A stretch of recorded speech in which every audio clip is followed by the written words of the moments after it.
What is going on, guys? Thank you so very much for joining us right here on Thursday night. It is TNT number 146 for your Thursday, May 14th, 2026. I'm your host, JD from New York. As always, coming to you live with the one and only, the man who I heard Amazon is looking for to play the next James Bond, the Solid Monster. What's going on, brother? How did you know we were supposed to keep that under wraps? Boy, man, we got moles everywhere. Word leaks. I think you'd make a good James Bond. I think so, too. I got the suits for it. I like my drink shaken, not stirred. Yes. I think it would work. I really do. Who would you prefer to be your leading lady? Because you know Bond gets the ladies. Maybe Sabrina Carpenter. What do you think? That's a good one. That's a good one. That's a good one. I can't complain about that one. Yeah. There you go. I'm looking forward to it. I have a feeling they're going to fuck it up royally, but we'll see. We'll see. I also heard that you went to go see Mortal Kombat. How was it? I did. I enjoyed it. I had fun. It was just dumb fun. I saw the first one on the flight into LA for the Hog Show, and I like that too. I mean, that got a lot of hate. I thought it was fine. I thought that was a good one. This was better than that one. Okay. So I just thought it was fun. The funny moments, like with Johnny Cage, were really funny. Because, I mean, Mortal Kombat's always had some blend of humor with the action. So this definitely has that. And so I enjoyed it. I think anybody who was on the fence about seeing it, I would say definitely go see it. Chat's already asking, can Solid Monster do a British accent? I don't know, man. That made me tough. I think I could probably pull it off. A little bit of training, I think I can make it work. Man, Casino Royale is one of the best movies ever, man. I love that movie. Yeah, that's still my favorite Daniel Craig Bond movie. Yes, likewise. Anyway, guys, we thank you for joining us here on Thursday night. A little preemption because I opted to leave this man here and go watch Miles Kennedy and Mark Tremonti play live on Long Island, which was excellent, by the way. And we are back. We didn't want to be without you guys this week, so we figured Thursday would be a good day. And we have a lot to get into because a lot happened. Backlash, Monday Night Raw, Dynamite. We got the Owen brackets announced for the men and women. We're going to go over that. We'll talk a little Backlash as well. Jacob Fatu kind of channeling his inner Samoan bulldozer lately. We'll talk about what happens there with him and Roman. We have the gingerbread man nonsense and the funeral that was. The least we say about that, the better. But we also have news on John Cena and his major announcement that is still currently shaking the foundations of WWE to its core. The still work in progress John Cena Classic. We'll talk about that. And we'll get into a couple other news and notes, some Vince McMahon notes. We got Asuka, New Day. So we got a fun show lined up for you guys and a little bit more than what you will get on Tuesday. So thank you guys for joining us here on Thursday for episode 146. Make sure you guys get those thumbs up in. Oh my goodness, we got a bomb already, man. We didn't even get the festivities started yet. Boots to asses. Did you read his message? Yes, I did. Boots with the $100 super chat. Breaking news. Sources say TNA president Carlos Silva is furious that Tuesday Night Titans is going head-to-head with TNA Impact. When I reached for comment, Carlos Silva said, grrr. Well, I heard the comment was he's got to do what he needs to do to protect his company from the Titans. He's got to do what needs to be done. Yes. So sorry, Carlos. Yeah, we don't mean anything, man. We're gonna be gone next week, so don't worry about it. Blame this guy. This is his fault. This is not on me. Okay, so you can't hold it against me. It's my idea, Boots. Thank you very much for the early bomb here on Thursday night. Keep that energy going, guys. Super chats, best way to support the show. Get them on in. We'll hang out at the end of the show. Thumbs up, get them on in. 1,000 likes is the goal. Questions, comments, concerns, you guys know what to do. And leave a comment down in the comment section. Again, all of it helps us out in the YouTube algorithm, which would be great because it's going to be slow. And I feel like a lot of these shows are going on autopilot. So the more you guys can do those little things, the better off it helps us tremendously. All right, my friends, let's get things going here on Thursday night. What do you want to talk about? You know, you mentioned the gingerbread stuff. And again, like it's already bringing back bad memories and it's only a week old. But since you brought it up, why don't we get that out of the way first? You want to talk about specifically the gingerbread man funeral? Well, I mean, you brought it up. I mean, so what from that SmackDown was it that you wanted to talk about here? that you felt was needed? I don't know. Because I could tell you that having sat through the gingerbread funeral and the wake and everything else from that episode, and then watching Sami Zayn lose at Backlash, I was left wondering what the point of all of it was, if he was just going to go in there and lose again. Well, I don't know. I don't know. I have no real care or thoughts on the actual funeral itself. I think I said my piece on Friday. Looking back at my notes from Friday, any thoughts on Gunther and Cody Rhodes being announced for Turn Clash in Italy? I think we said that last week. That's where the match was going to take place anyway. Yeah, no, I mean, I would have been shocked if it was any other place. So I'm not surprised that they're saving the match for that show, and I still maintain, and we'll see. I mean, we have a couple of weeks left to go, I guess, but I still maintain that if you're doing that match on that show, unless you're doing the match in a way where there's going to be no winner in order to lead to a rematch, Gunther should win that match, plain and simple. Otherwise, I honestly don't see the point in doing it if you're just going to put him in there. And again, he's been undefeated now for how long? I mean, when was the last time he took a loss? Was it Punk at SummerSlam last year? That's a good guess, if I was to say so, yeah.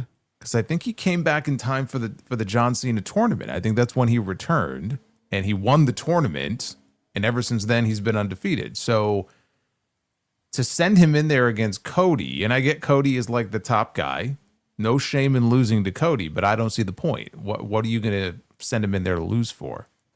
Well, how would you book the ending of the match? DQ, no contest, time limit? What do you do? It depends. I mean, it depends if they want to run the match back at the next show, which I guess would be Night of Champions. You could do the finish in such a way where, there's no decisive winner. I just, as far as how that plays out, I mean, I don't know. I mean, there's any number of ways you could do it. I don't think you're going to have a lot of fans who are happy with that. If that's how you're going to end the show, ideally you would have a winner. And if you're going to have a clear winner, then Gunther should be the winner.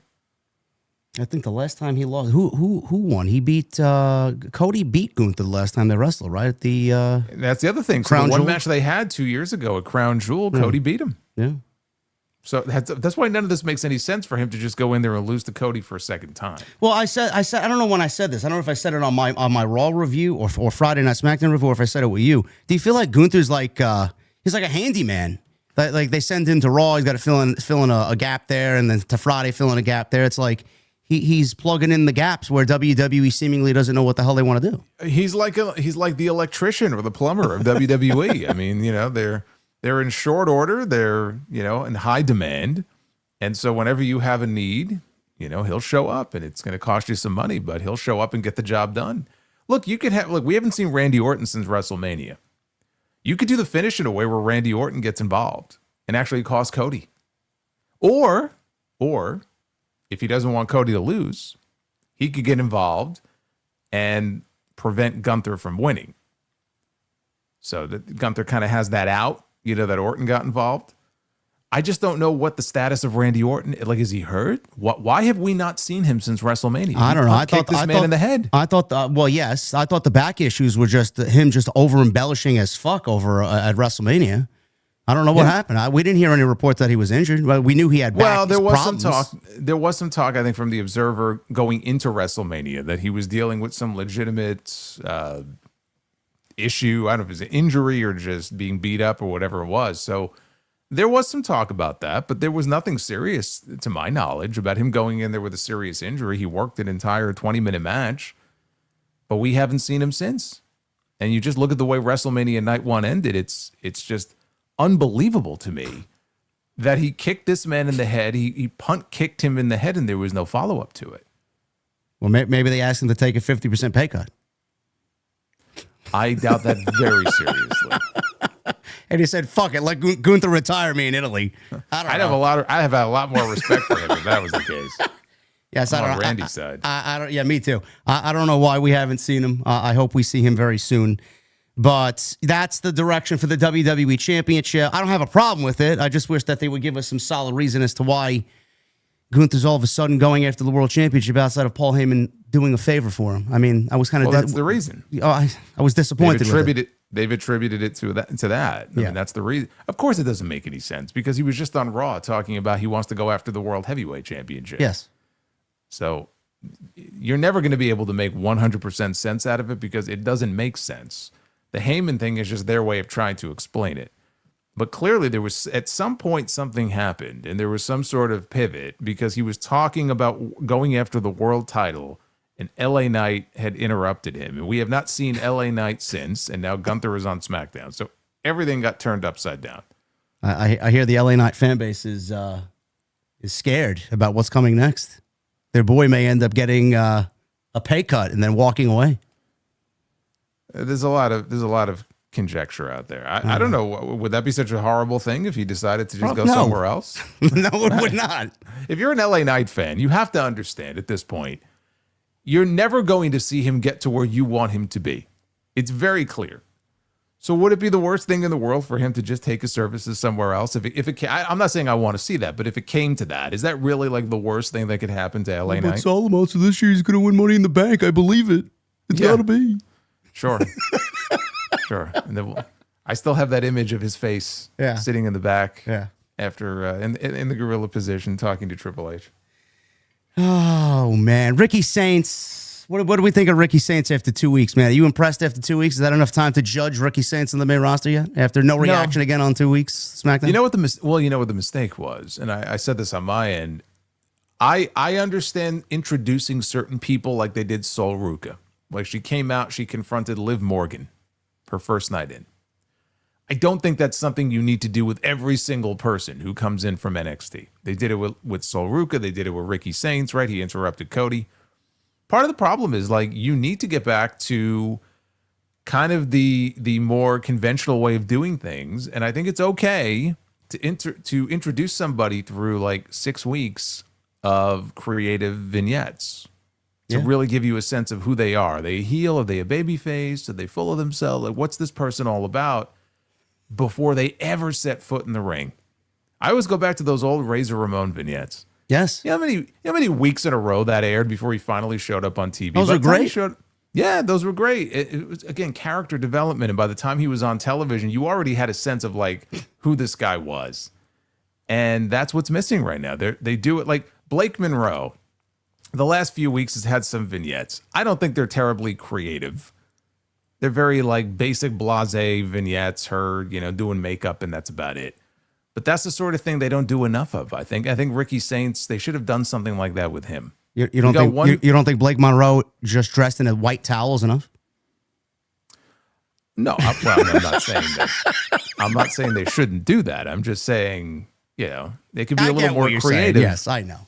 Yeah, maybe she's out, she's going out to dinner or whatever, and she's being disrespectful to the waitress. She's all full of her. I'm just saying, like, there's different. Be a little more creative with it. Have some fun with it.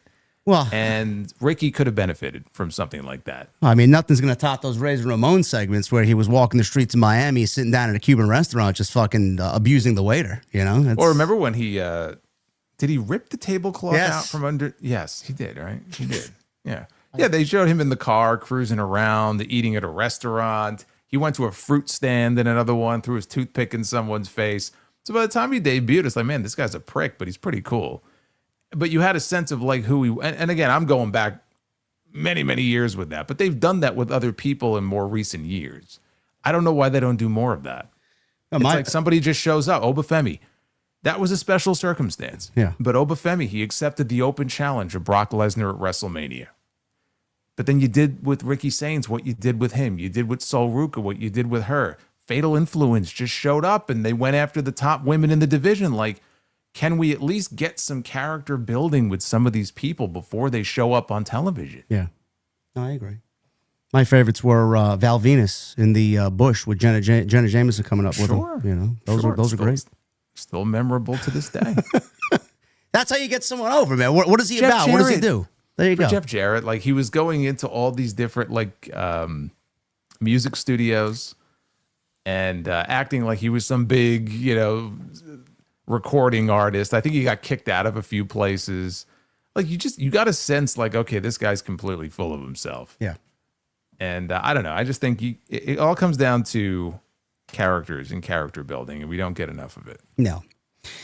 Nothing else as I'm looking over this SmackDown, which was just deplorable on Friday. The Gingerbread Man funeral was the most egregious of everything that happened on Friday night. There was actually news about this coming from WrestleVotes on Fightful Select. Multiple WWE creative members, Jason, opposed the Gingerbread Man storyline, calling it hokey and chaotic. So Zayn apparently went along with this, with Trick, Lil Yachty. Sami Zayn's heel pivot culminated in him killing off the Gingerbread Man on SmackDown.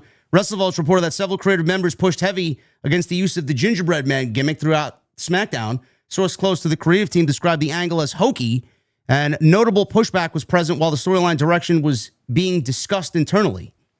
So if everybody thought it was hokey and completely cringe, they still went along with it anyway, and Triple H gave the green light to have this era in the main event segments, never mind on the show, in the main event of the go-home show for Backlash. If it was so bad, why did he greenlight it?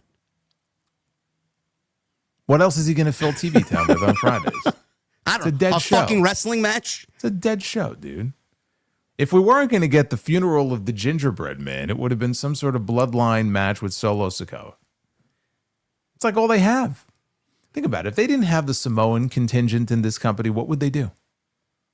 I don't know. If they didn't have Roman and Solo and the Usos and Jacob, what would they do? They would have to come up with actual ideas. This is correct. It's kind of scary to think about because the shows, and I don't just mean Raw, I'm talking both shows, are built around this bloodline. So if you take them out, I mean, I don't know what you're left with. It's like you're forcing them to come up with like fresh ideas. It just feels like they were all out of fresh ideas. The Gingerbread stuff wasn't just the main event segment, dude. It was the thread throughout the entire 3 hours. Ray Phoenix has not been on television in months. We finally got to see him. He was paying his respects to the Gingerbread Man. He fucking showed up at the funeral. Then he goes on Twitter. Yeah. He's like to his brother, "I want my opportunity too at the Intercontinental title." Yeah, I'm sure you do, man. The new Raven. He's like, "What about me? What about Phoenix?" Oh my God, man! They dropped the ball with him so bad. This was terrible television. Some people actually enjoyed this slop. I am not one of them. Jason is not one of them either. Do you know that there was a statistic that was floating around that it's been 12 straight weeks where Monday Night Raw has not had a main event match, wrestling match on Monday Night Raw in the main event? 12 weeks. 12 weeks in a row, yeah. I find that hard to believe. Wow, I did not realize that. Yes. You mean to tell me that we've had 12 straight weeks of someone being put through the announce table? Yeah. Well, half of those, I would say, yeah. It feels like it, right?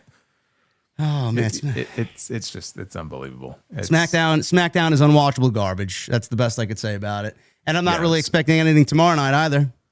What's going to happen tomorrow? What have they announced? What have they announced so far for tomorrow? I have no idea. I don't even have it pulled up in front of me. Have they announced anything for tomorrow? Probably this is not. The other thing now. Like a lot of these shows, they announce, if we're lucky, maybe one or two things, if that. Let's see. Let me. I'm curious. Have they announced anything like a match or anything in particular for SmackDown? Let's see. Anything else? No, they have not announced anything. Nothing. There's nothing online yet. Amazing. The writing team hard at work over there on a Thursday night. Ridiculous. Backlash. This was actually. I don't know. Is it wrong of me to say this was probably one of their better shows of the entire year for a PLE?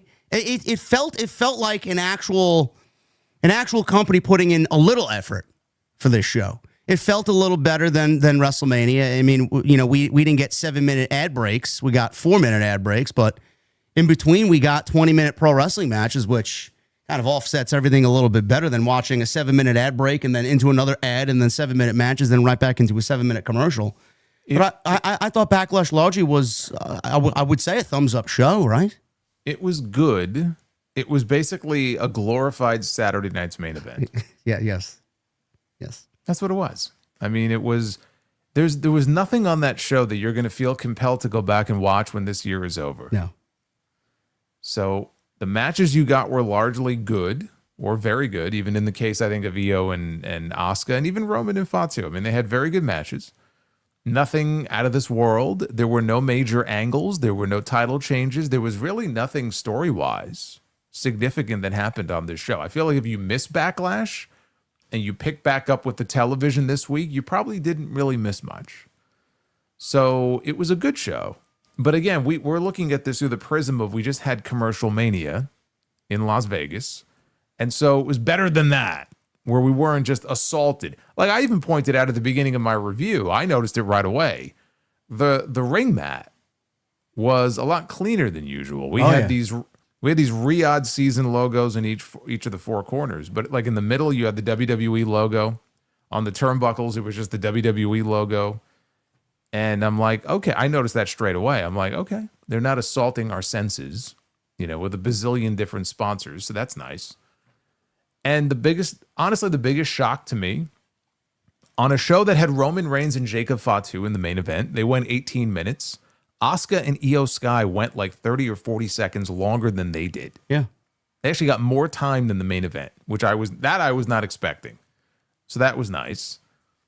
But when the show was over, I mean, was there anything terribly important that happened? No.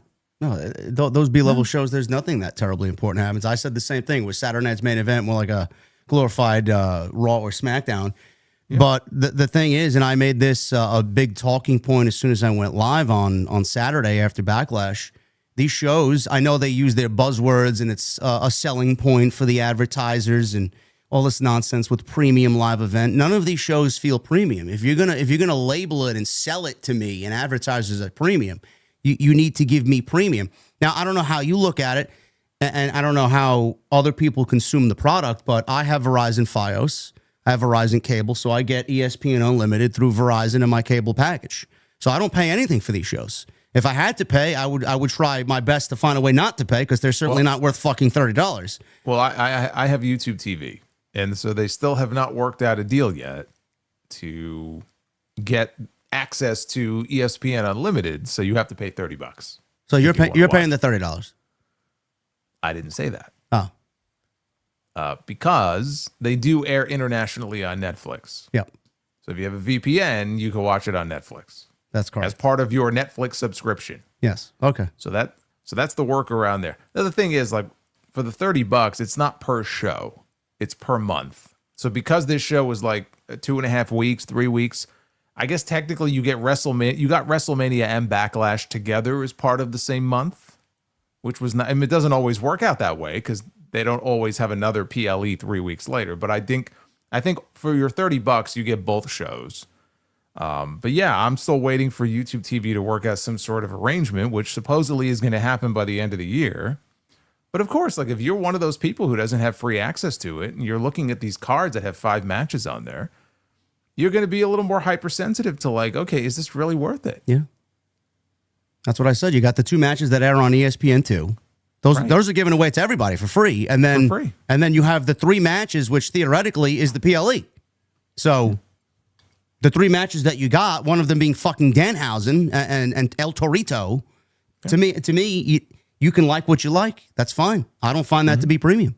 So I said if they added another match or 2 and made this a 6 or 7 match card, put 5 on the actual PLE, and then you want to give 2 away on ESPN, I think it just sits a little bit better with people watching this and consuming the entire show instead of watching 5 matches, 2 of which are on ESPN, and then one of them being The Miz and Kit Wilson with Danhausen. It's almost like you got 2 matches for the PLE.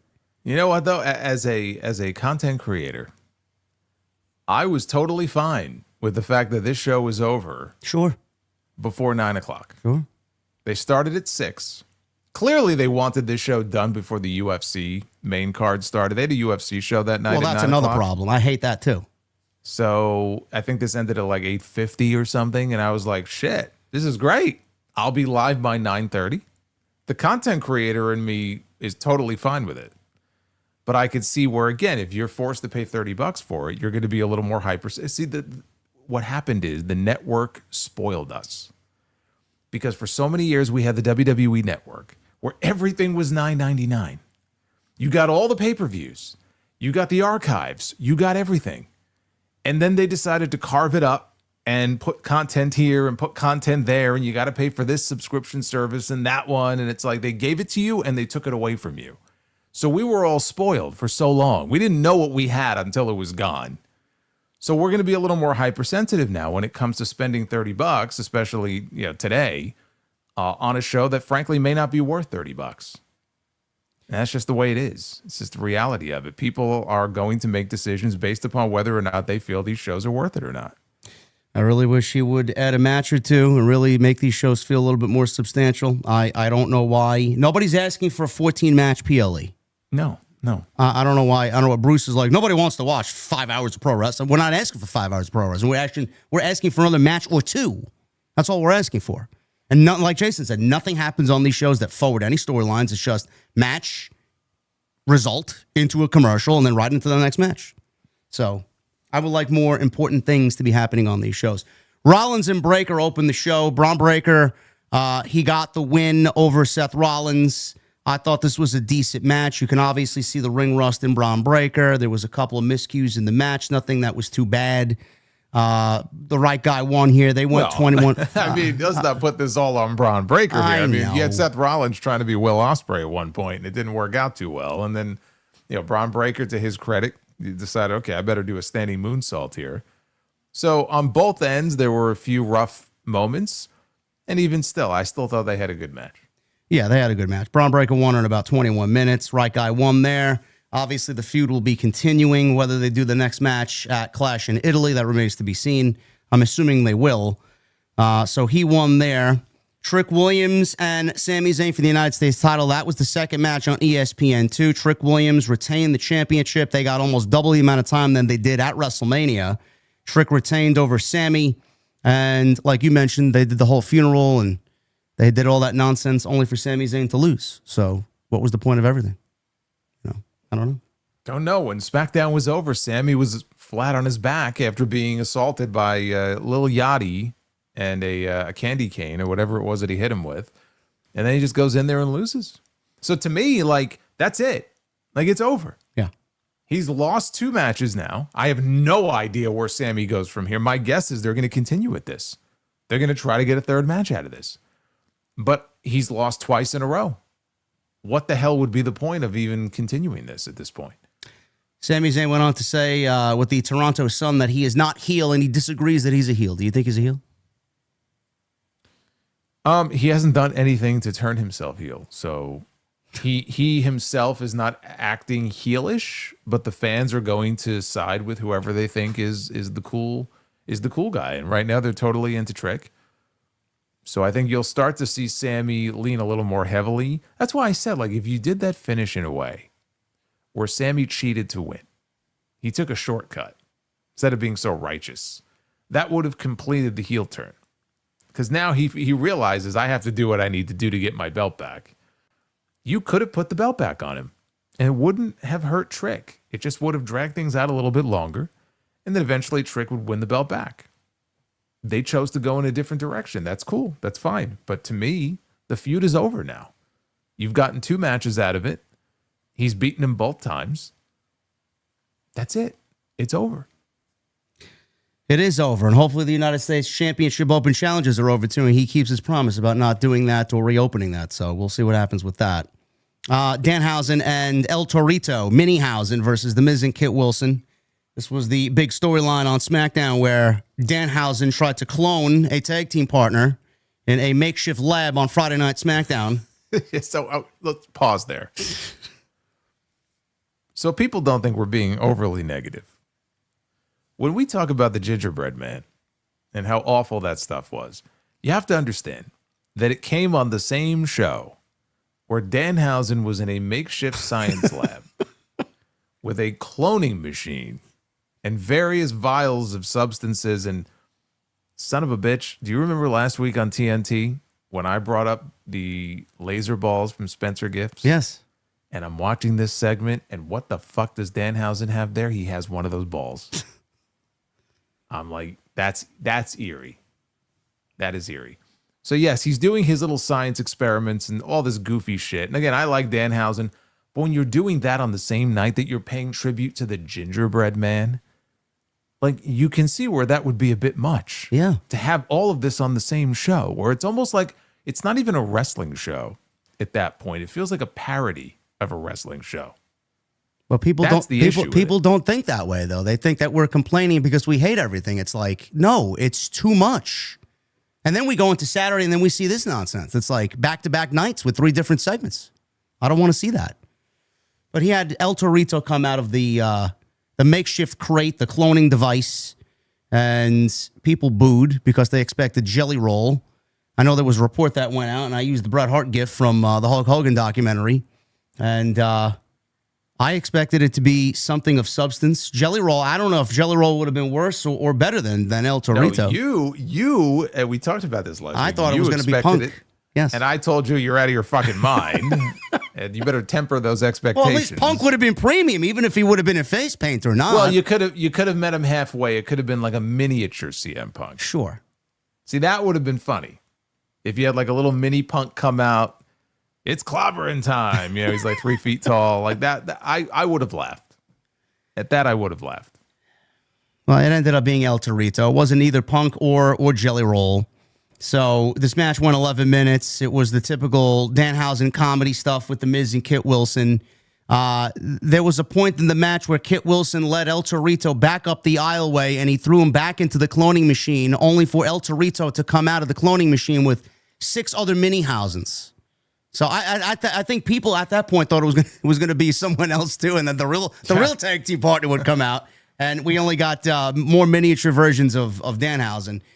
And then ended up winning with Danhausen and Minihausen beating The Miz and Kit Wilson. I mean, I didn't care for any of this, but you know what? When they introduced El Torito, the people booed. Yeah. By the time the match was over, everybody was cheering. Well, he's talented.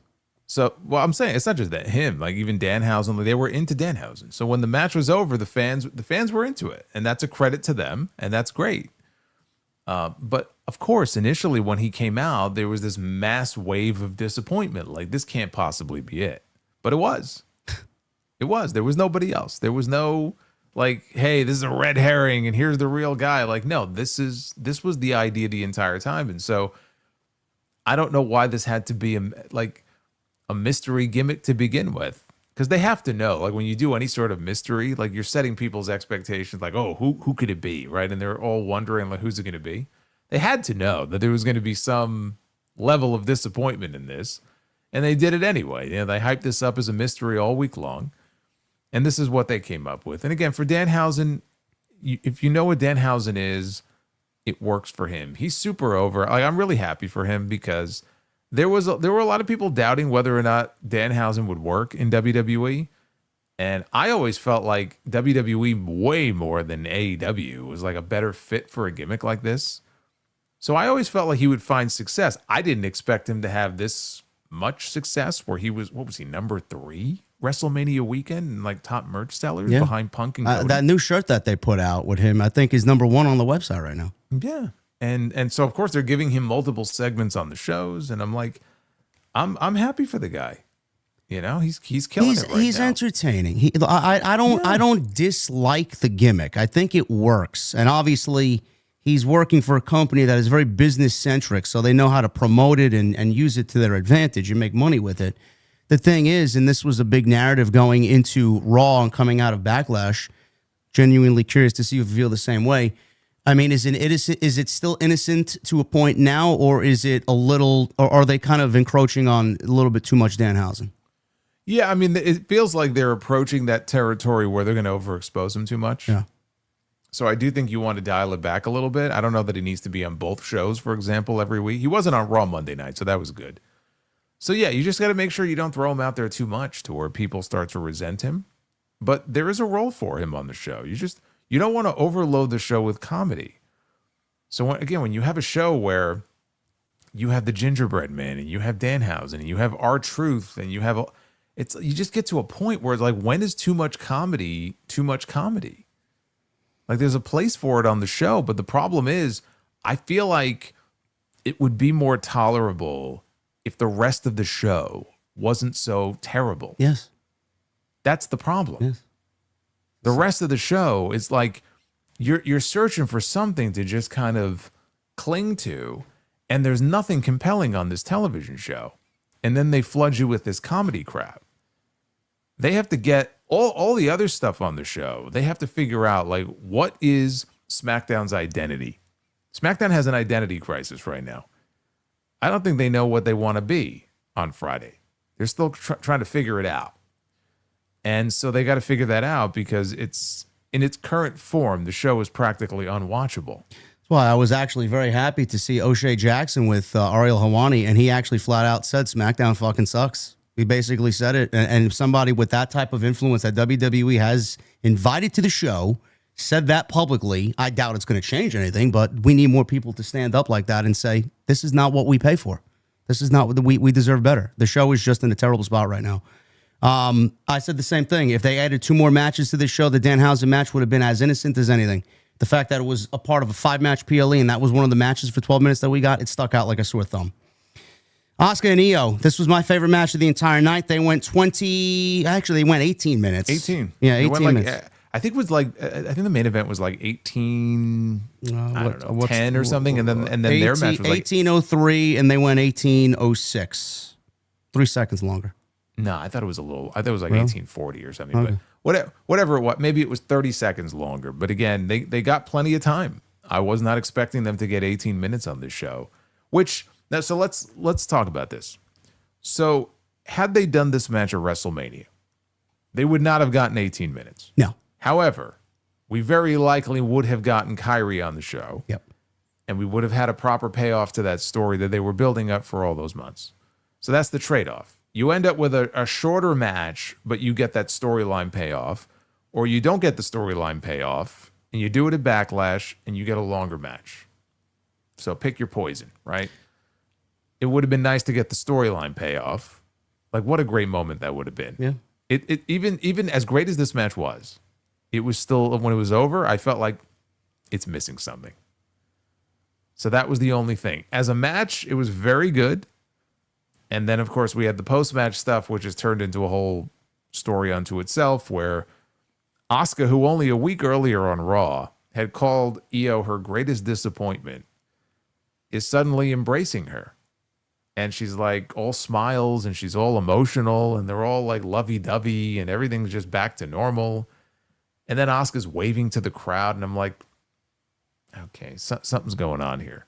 I'm not sure what, but like it feels like this is a send-off. What was your initial reaction? But minus it being a possible send-off, what was your reaction? Retirement? Dave said it was a semi-retirement, or were you thinking more along the lines of me? They asked her to take a pay cut and she's going home.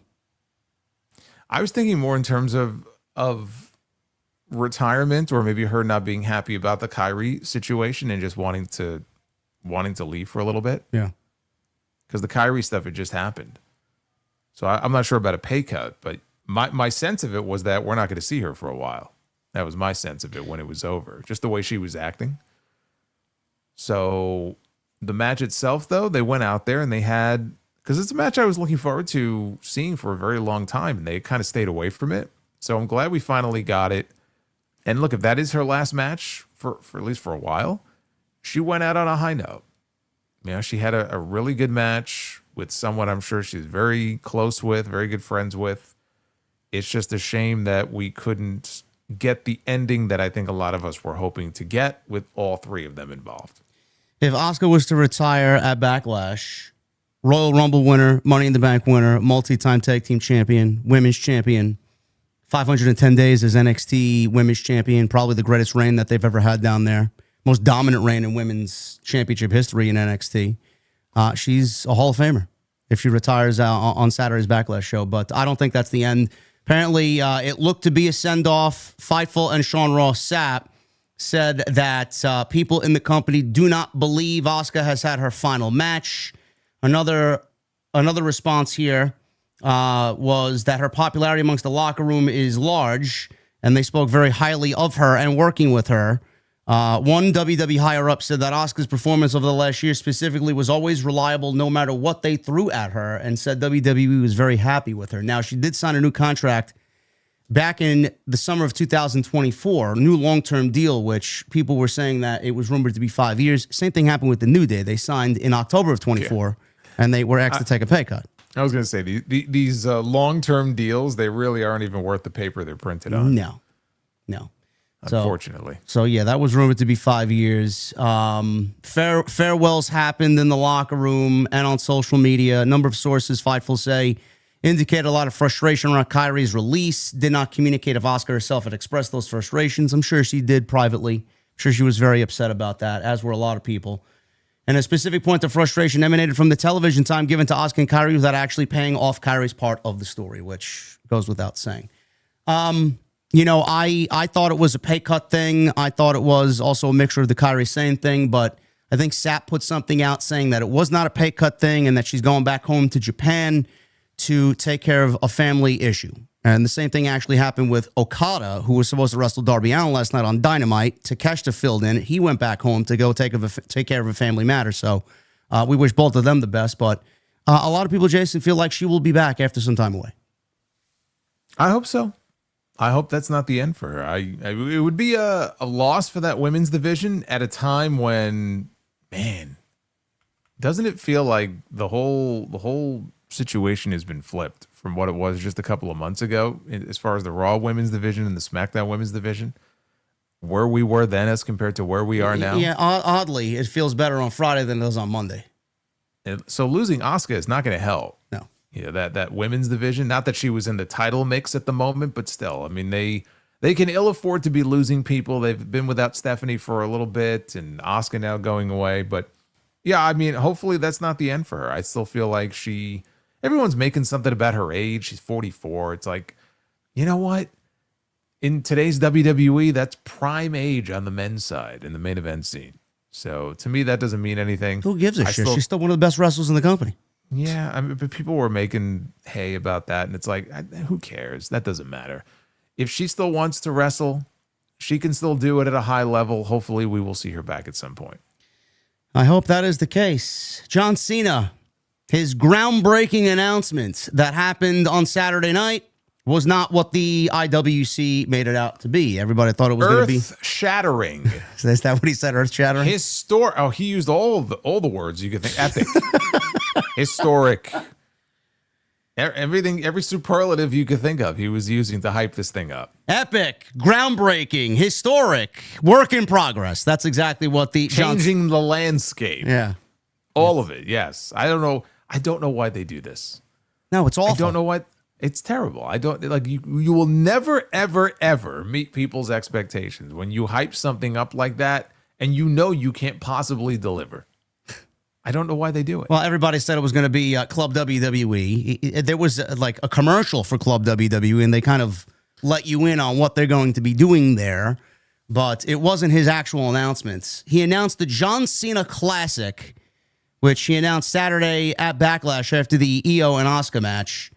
So Meltzer went on to report that the John Cena Classic has been described to him as a work in progress, with WWE not having decided on the format of the event before making the announcement at Backlash, which is very odd because if you want to do something, you should have everything planned out and then make the announcement, but WWE seems to work backwards. The company wanted to make the announcement. Well, like they did with his heel turn? Yes, they had Why should this be any different? They had no plan at all. It wasn't even a fucking work in progress. The company wanted to make the announcement at the show, which led to the reveal happening before the full details were ironed out. Cena announced the John Cena Classic, and he says, you, the audience, the fan, will vote to crown the champion of the John Cena Classic. Every participant qualifies, which also means for the first time in history, a superstar might not win their match, but their hustle could earn your respect, win your heart, win your vote, and you can still crown them the John Cena Classic champion, says Cena. Now, this is going to be an actual event, and apparently Cena says there's going to be a brand new championship involved as well, whether that's going to be a title that's defended like the rest of the titles that we have, or it's going to be like the Crown Jewel Championship, and we see it once, and then it goes back into the vault for 364 days. We don't know. Now, this really has caused some uproar, Jason, in the IWC. People claiming it's not going to be a tournament, and people are interested in seeing something like this, where I know I am not interested in seeing anything like this because we have something that exists right now called the King of the Ring. Nice bridge between WrestleMania and SummerSlam. But okay, I'm gonna fight you on this. Okay. I'm gonna fight you on this. I saw you mention King of the Ring. King of the Ring, though, is something completely different than what this is. This is nothing like King of the Ring, because what this is, it has to do with specifically talent from NXT interacting with talent from the main roster. There's no NXT talent in the King of the Ring tournament. The King of the Ring tournament exists, or at least it has before. I don't know if they're doing it this year, to crown a king who will then go on to challenge for a world championship at SummerSlam. The talk now that is coming out this week, because again, there is no date, there is no location, but the talk is that maybe this can be something for December, which would be 1 year after John Cena had his retirement match, and there's usually nothing going on in December anyway. That makes sense. So you could do King of the Ring, and it doesn't have to have anything to do with this. The problem is, again, them going in half-cocked and making the announcement now when they don't have all the details worked out. They would have been better off holding off and announcing this maybe around SummerSlam time or sometime later on in the year. But one doesn't necessarily have anything to do with the other. So you can mention King of the Ring, and that's fine, but like this is something totally different. This is a totally new concept that I like. I like the concept. It's like what they did in December on Saturday night's main event. We got Cody and Oba, we got Sol Ruka and Bayley, and we got that tag match with AJ and Dragon Lee against Leon Slater and Javon Evans. I like the idea of having once a year an event where you can have talents from NXT wrestling talents from the main roster. So I think the idea is fine, but it's all about the execution. What does this look like? People keep calling it a tournament. He never used the word tournament, anything that he said. Now, it may end up being a tournament, or it could just be a collection of random matches that people are going to vote on. Very, very much like what we had on Saturday night's main event. It was random matches. And then the winners get placed in a match for a championship. Well, if there's going to be a championship, sure, then I guess that's the way it would work. That, to me, that's the biggest flaw in this whole thing. Why do we need a championship? I don't know. What is the obsession with having a championship? Why does there need to be a champion crown when we all know, based on what he said, the winner is going to be determined by a fan vote? Do you want to know why? So WWE can create a new championship with John Cena's likeness on it and sell it on the shop for $1,500 and limit it to fucking 150 belts made. That's what they're going to do. Well, then that's pretty fucking stupid. You know they're going to do it. I'm sure they will. They'll probably create some new spinner belts, you know, with John Cena's likeness on it so that they can make money off of it. And look, we don't know, but like I'm assuming this will not be something that is defended. This is probably going to be like the Andre the Giant Memorial Trophy or the Crown Jewel title or the Owen Hart Foundation belt, where it's basically a trophy and then it kind of goes away for a year. That's my assumption here. And that would be better than having a new championship because that would just be completely ridiculous. And what you said is fair, but I think the reason why me and everybody else kind of ran with the King of the Ring and kind of lumping the King of the Ring into this concept is because he announced it here in May, and everybody's like, all right, it's going to happen imminently. So it's like, all right, well, we have the King of the Ring this summer potentially, but you're going to do this other thing. So I think that's why people were kind of comparing the two. And that's fine. And because, again, the timing doesn't make any sense if they don't even have the details worked out. John Cena didn't. He got, what was it, TMZ? He commented on it. He was on the street. I assume it was TMZ. And again, he was saying like, "Oh, I'm so excited. He seems genuinely excited. Like I have no doubt in my mind, this is a John Cena idea. This is not something WWE came up with and said, "Hey, John, can you be like the face of it?" I think he's still trying to figure out now in his retirement phase what his role with WWE is going to look like. Just like AJ Styles. They created this whole like nebulous new role for AJ Styles that didn't exist before, where he's like part talent scout, part guidance counselor, where he's going to go around at events and make sure, like, are you okay? Is everything like this didn't exist before? He's trying to figure out like, what am I going to do? How can I contribute here? I know if I can somehow help out some of these talents that are on the ascent, because he's popped into the Performance Center at random. He showed up at Bayley's women's seminar. Like, I genuinely feel like he loves that and he wants to help in some way. And that's great. That's very admirable. But you got to get the details worked out. So I don't know why you would go ahead half-cocked and make this announcement. You don't have all the details. You don't have a date. You don't have a location. We don't have anything. He announced it as if it's like 2 months away. And it sounds like it may not even happen until the end of the year. Well, I like that idea better, having it take place in December, because nothing happens in December. Sure. Yeah. It doesn't interfere with anything. It's between War Games and Royal Rumble. It's kind of a dead zone. So fine. That makes more sense. So I like the concept of it, but you've got to come up with a way that makes it work. And then people are hung up on this whole like, oh, you're going to win matches, but then fans are just going to vote for who they want. And it's going to turn into a popularity contest. That's exactly what it's going to be. And so, yeah, I mean, that's not the ideal way to do it. But the point is, it's a showcase. So if you go in there and win, if you go in there and lose, it's a showcase. It's a chance for a Kendall Gray or a Mason Rook, I guess that's his new name, Will Cruz, or whoever, to go in there and just impress people and show them what they can do. And wins and losses don't matter. It's what kind of performance you put in. Can you win over the hearts and minds of the fans? And then they get to vote. But that's what it is. It's a popularity contest. So it's basically American Idol. It's a WWE version of American Idol.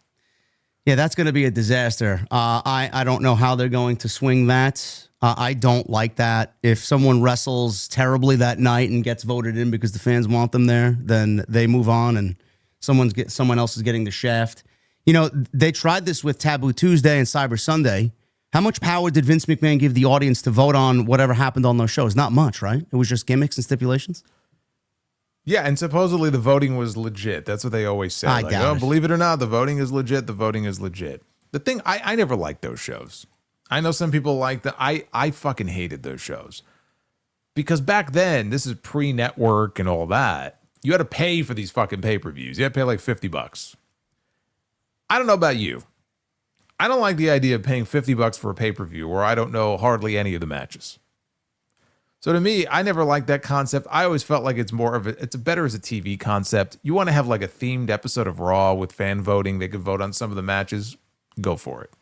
As a pay-per-view concept, I just never thought that it was anything special. And clearly it wasn't, because they did it for a few years and they did away with it. If it did really well, they would have kept it around. When was the last time we had a Cyber Sunday? Couldn't even tell you. 2008, maybe?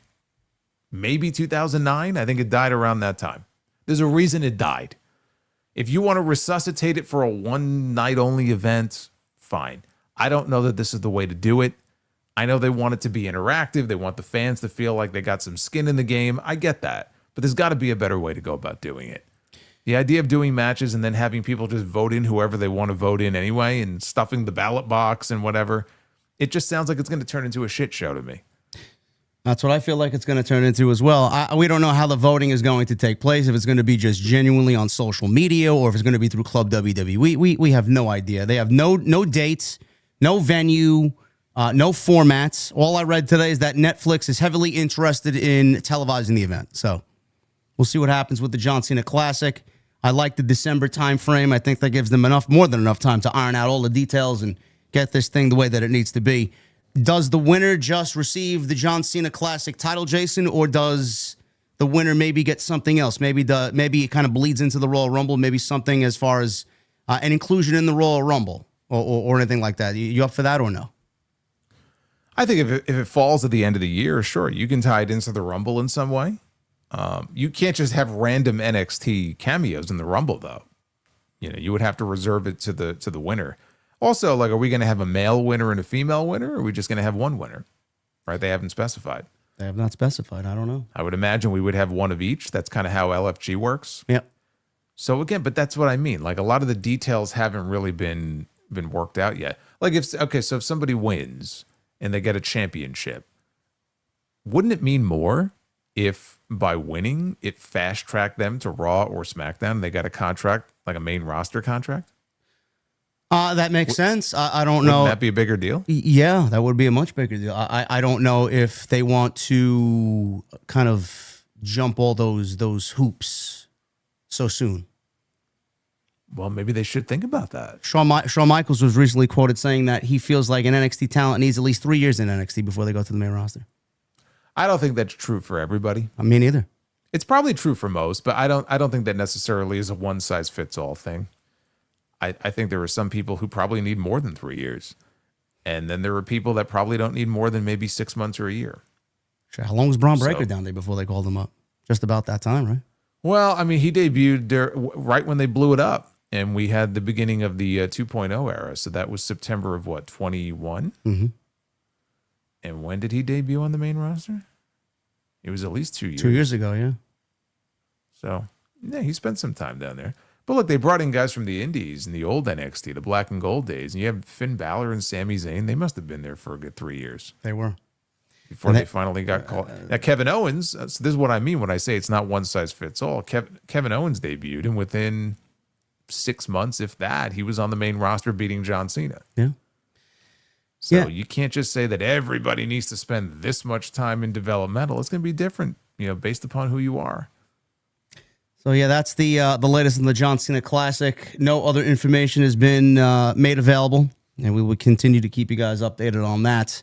Roman Reigns and Jacob Fatu was the main event of this show. Roman beat Jacob Fatu in 18 minutes or so. He did not do it clean, though. Fatu did have the Tongan death grip applied, and Roman Reigns held on to one of the top turnbuckle pads for leverage. The buckle came off. Fatu still had the death grip applied. But Roman Reigns shoved his head into the exposed turnbuckle and followed with a spear on Fatu for the win. Yeah, but JD, yeah, this is such a deadly maneuver. The Tongan death grip is such a lethal hold that Jacob Fatu, I lost track of how many times he must have applied it to this man in this match, and he still lost. Yeah. How many times did he apply the Tongan death? Like 4 or 5 times? It got to be, yeah. And he still lost. Well, It can't be that lethal. Well, you see, it was lethal because Roman Reigns was foaming at the mouth at the end of the show with Fatu holding the belt up. Well, he could foam all he wants to, but he still won the fucking match. That's my point. Like, you're trying to establish this as a lethal maneuver. You can't have this guy spamming it like a fucking video game, and he still goes in there and loses. Yeah, like 5 of them shits saved up, man. It's like, and you still don't win the match, and the computer's like fucking on expert difficulty. Yeah, and he still lost. It's like, okay, well, you didn't really. I know you're trying to put this move over, but the best way you could have put it over if he was going to use it was to fucking win with it. Well, if he's not going to win with it, don't have him use it 6 times in one match. Yeah, that was a little overkill. But he did attack Reigns after the match. He put him in the death grip again. Referees came out to stop him. Fatu gave the poor referee a Samoan drop. Officials ran out. He super kicked Shane Helms. He threw Adam Pearce out of the ring. Fatu then jumped on Roman, and he held the Tongan death grip on him while officials desperately tried to pull Fatu off of Roman Reigns. He eventually let go. And then he left the ring only to return and put Reigns in the hold again. He finally let go once and for all and held the belt up, and the show went off the air. So they're turning him. I think it's pretty solid to say that he's obviously operating more like a heel, even though he still gets, some scatterings of cheers and people like what they're seeing out of this Fatu. This is like indie Fatu, MLW Fatu that we're seeing. It looks like, Jason, they may be kind of, and I don't want to put words in the creative's mouth, but it looks like they may be actually molding him after Umaga. Now, I don't know if that's the way that other people see it, but I mean, if there's one guy that in that family that could really kind of bring Umaga back to life and give you that type of vibe, not really the same because it's the current product and we can't do half the shit that we did back then, it would be Jacob Fatu. What do you think about that? Well, no. I mean, if it was going to be anybody, it would be his son, Zilla Fatu. Sure. Number 1. Jacob, though, would be a close number 2. I agree. I mean, he's got the taped up fingers and everything. So, yeah, I don't know. I mean, it feels very forced. Like Jacob's been here for how many years now? Year and a half? All of a sudden, maybe more. And all of a sudden, so it wasn't like he was doing this from the beginning. So part of it feels very forced, which, whatever. I mean, they can still make it work. I'm just saying he doesn't need it, is my point. He's very clearly in tweener territory right now, leaning more, like you said, towards heel. The fans will ultimately dictate whether or not they see him as a heel or not. But again, the people love Roman Reigns, even though he's kind of a dick. So Fatu is kind of by default the heel here in this feud. Well, Reigns won, and on Monday, Reigns wanted Fatu to acknowledge him in an acknowledgement ceremony. Fatu did no such thing. He actually put all 3 of them through the timekeeper's barricade, which I thought the spot was excellent, but it's just laughable that another Raw ends with a Samoan going through the announce table, which is the same shit that we've seen for 4 years now. It's like, please give me something new. But, Fatu, Roman showed up to the arena early, and Fatu was about to be fired by Adam Pearce, and Roman says, no, let me take care of him. Who brought him into the company? It was me. Let me deal with him. So it looks like we're continuing this, going on into whatever comes next. We got a Saturday night's main event. I doubt they do it there. Clash in Italy. I don't think they'll It's got to be. You think they do Cody, Gunther, and then Fatu Roman on the same show? Oh, yeah. Yeah, okay. Yeah. I would love to see it. I didn't think it was going to happen for political reasons. That they would have matches on the same show? Yeah, who's going to close? I mean, of the two matches, it would be Jacob and Roman. Yeah, the bloodline will always win out. Yeah, I know. In that scenario, I wouldn't be shocked if they opened the show with Cody and Gunther. Well, Roman likes to open or close. I mean, either one. It's like, I don't know. But yeah, Roman. I'm pretty sure Roman is advertised for a Clash in Italy, and I know he's advertised for Raw the next night. Yeah. So it stands to and don't forget, Roman has some Italian blood in him, so I'm sure he probably wants to be on that show. I don't blame him. I think that would be that's a good trip overseas. The thing Roman was taken off the advertisements for June. It sat for like a week or so. They put him back on. I don't know what happened there. Maybe they renegotiated him for more money. I don't know what the fuck happened there. Well, supposedly it was a clerical error. He was never supposed to be added in the first place. Sure. And so it was it was a mistake. And then they corrected their mistake. And then they have since added him to, not all of them, but he has been added back to the Raw in Turin, the Raw in Baltimore. And I think, and he wasn't added to this in the first place, but I believe he is supposed to be on is it Philadelphia that they're in on the 29th? Maybe. He's on that show. So I think he's missing the London show, and he's missing is it Paris? Yeah, they will be in Paris, yeah. Okay, so those are the two that he's not scheduled to be on. Well, my question to you is, obviously they're continuing or the Saudi show. He's not supposed to be at United Champions either. I don't blame him for that. Now, my question to you is, obviously they're continuing this world title program. How do you make Jacob Fatu look good here without winning the world championship? Do you see them taking the belt off Roman and putting the belt on Fatu here at any point in time? No. So what's the point of all this? I don't. I think they want Roman going into SummerSlam as the defending champion. That's the way I think it's going to go. But how does this hurt? How does this make Jacob Fatu feel? Does it hurt him, or does it elevate him to a different place? I think in their eyes, it elevates him just by working main event matches with Roman Reigns. You know, he's wrestling Roman. Roman's a top star, and he's wrestling for the World Heavyweight Championship. Maybe at the end of all this, I know it didn't seem this way on Monday, but it doesn't mean that at the end of all this, the Usos can't, end up gravitating towards Jacob.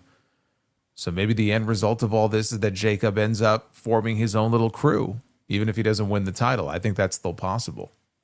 But I just don't get the sense that the plan is to ultimately get the belt on him in this program. It doesn't feel that way to me. No. Like you said, I agree. It's forced. I don't think it would feel good at this point in time, and I just don't see them taking the belt off Roman either. Do you see any other family coming into this storyline outside of WWE not currently contracted or no? No, I don't think so. Okay. I don't think so. It doesn't feel exciting. It doesn't feel must watch to me. It's just the same old shit every single week. But that's the bloodline stuff. Roman and Fatu continuing. Elsewhere on Monday Night Raw, we had what else happened on the show? We had Joe Hendry and the Vision. We had the IC title stuff with Penta and Ethan Page. That was set up for Saturday night's main event. Liv Morgan still has no opponents because Stephanie Vaquer is injured. Roxanne and Raquel are challenging for the tag team title. She may be back as soon as Raw this Monday. Stephanie. Oh, good. That's good. Yeah, she could be back. She's supposed to be in, I think they're in, I want to say Greensboro this Monday, and PW Insider says she's expected to be there, whether she's on TV or not. I would imagine if she's there, she'll be on TV. So she should be back as early as next week, which would be great because, boy, I mean, Liv, it's like they have nothing. No. They have absolutely nothing for her. I just assumed if Stephanie wasn't ready to come back, they were just going to slot Io in there because who the hell else would they even put in that spot? She needs a challenger. Nobody. There's nobody. This is what I mean when I said before, like, go back a month or two. We were talking about the SmackDown women's division being in shambles, and it's like they got nobody. And now look what they've done, right? I mean, they got all three members of Fatal Influence they called up. Rhea Ripley was moved from Raw to SmackDown. And who else is there? There's Jade, Blake Monroe. Blake Monroe, Jordan right? Blake Grace, Monroe is about Blake Monroe is about to make her debut on that show. And so all of a sudden, it's like SmackDown got this big makeover, and then Raw, Liv has no challengers. And Stephanie's been out, and like I said, Rhea's gone, Asuka's gone for the time being, Kyrie is gone, Maxine Dupree and Natty and some of the other ones, Ivy Nile, like in the mid-card. I mean, they're not even on the show anymore. I mean, Maxine Dupree is sitting in the passenger seat with the fucking Vision, whatever that's about. Who cares? Who cares? Well, yeah, it's like, okay. It feels like they've given up on her as far as the in-ring experiment. She may become a valet very soon, full time. So, but there's just nothing going on right now in the Raw Women's division. And they never followed up on the stuff with Liv and Raquel. So it's just like, okay. It's just you have Raquel and you have Roxanne, and they've been teasing stuff with Liv and Roxanne. But Raquel is just background noise at this point. It felt like maybe they were trending towards something with the two of them, and boy, they just kind of dropped that cold, and there's just a whole lot of nothing going on. And I gotta say this. We've talked about the like the Judgment Day and how long the Judgment Day has been around for, and it's been very beneficial to a lot of people, Liv and Dom. I feel like now, unless they make a change, some sort of radical change very soon, we're at a point now where the Judgment Day, it feels like a dead faction. Yeah. There's not a whole lot going on with them. They're not doing a lot to flesh out the characters. They're just running the same plays over and over again. I actually feel like we're at the point now where the Judgment Day is actually bringing down and working against someone like Dom. Like, what's left for him to do in this group? Like, it should have probably, looking at things now, it should have probably been disbanded coming out of the Balor match at WrestleMania. I agree with you. I don't know what else to add. They're not exciting to watch anymore. There's just nothing going on. No. They're not really, like, it was, at least there were stories and there was stuff going on before, and now it's like we're just doing the Judgment Day for the sake of doing the Judgment Day, and you shouldn't be doing that. If you have a plan or a story for them and you want to introduce some new leader or something, then go for it. But if not, I think we may be at the point where it's time to just have them go their separate ways. Yeah, Triple H can't cut the cord. He's got to wait another 4 months for Finn Balor and Roxanne Perez to get on the same page so that they could screw over Liv Morgan. Yeah, and so again, we're getting the same Judgment Day stuff every single week, the same Bloodline stuff every single week. That's why we have this feeling of sameness on the show. Yeah, not good. The writing also is terrible. That the writing in that Paige Brie Bella segment was fucking horrendous. I don't know what happened there. They hired new writers, and apparently they're shitting the bed already. Well, here's the thing I don't understand. Like, Brie Bella's not a great promo. Paige actually is a very good promo. Yeah. Why is Brie Bella doing the lion's share of the talking? I don't know. What the hell is that about? I don't know. Who came up with that idea? She called them the Judgment Day, by the way. Yes, I did hear that. I wasn't sure if I was hearing things. What the fuck does that mean? The Judgment Day? I don't know. It sounds like a it's like a fucking holiday. it's like a fucking hotel. It's like a national holiday or something. I'm gonna check myself into the Judgment Day. Hey JD, do you get off from work for Judgment Day this year? I don't know, man. Why do they have Brie Bella cutting? Get paid. Paige is actually a pretty good promo. Let Paige cut the promos from now on. How much? Maybe I'll stay at the Judgment Day when I go to Chicago for House of Glory. Maybe we get a fucking room there. Hey, if you can get a good deal, let me know. Jesus Christ, it's just fucking terrible. Io and Sol Ruka. This was actually pretty decent. I like what they're doing with Sol Ruka. People were upset because she lost this match. It's fine. I like the ending, the way that they made this play out. She went for the Soul Snatcher, and Io saw it coming, and she didn't run and advance to the turnbuckle, setting it up for Sol Ruka, and she stopped and won the match with a crucifix. So 12 minutes.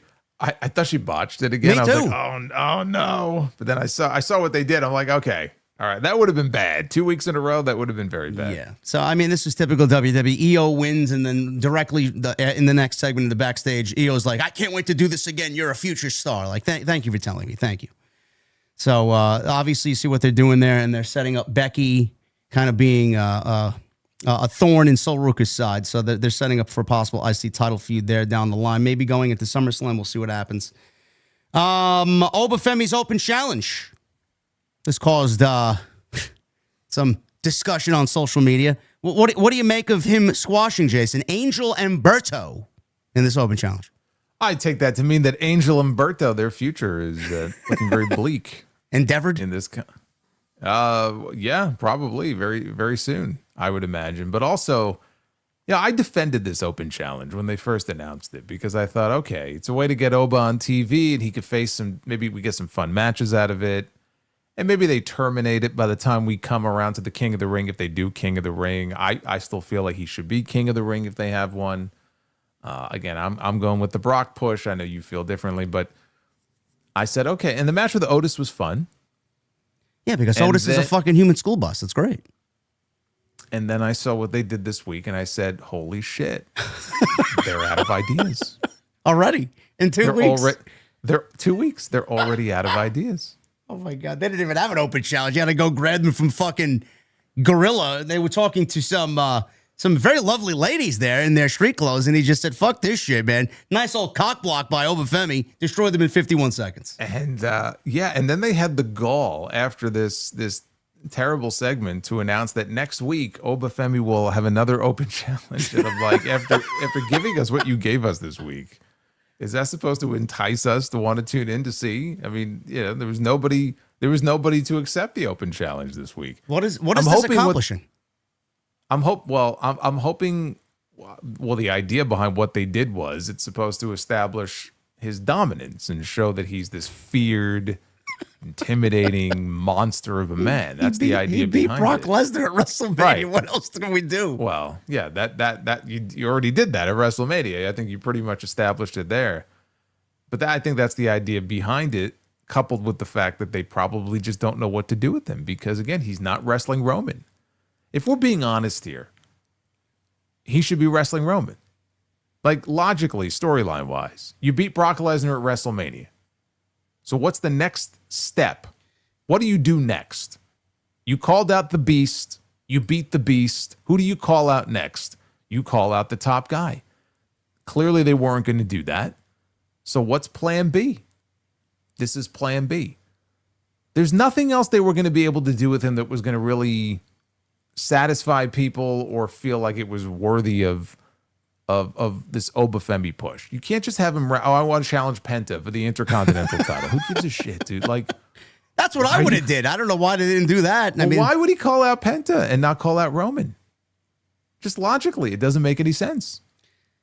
So they were in a believe it or not, Swerve Strickland had the same idea you just came up. He's like, I would book him to be the world champion. Just put him against the world champion right now.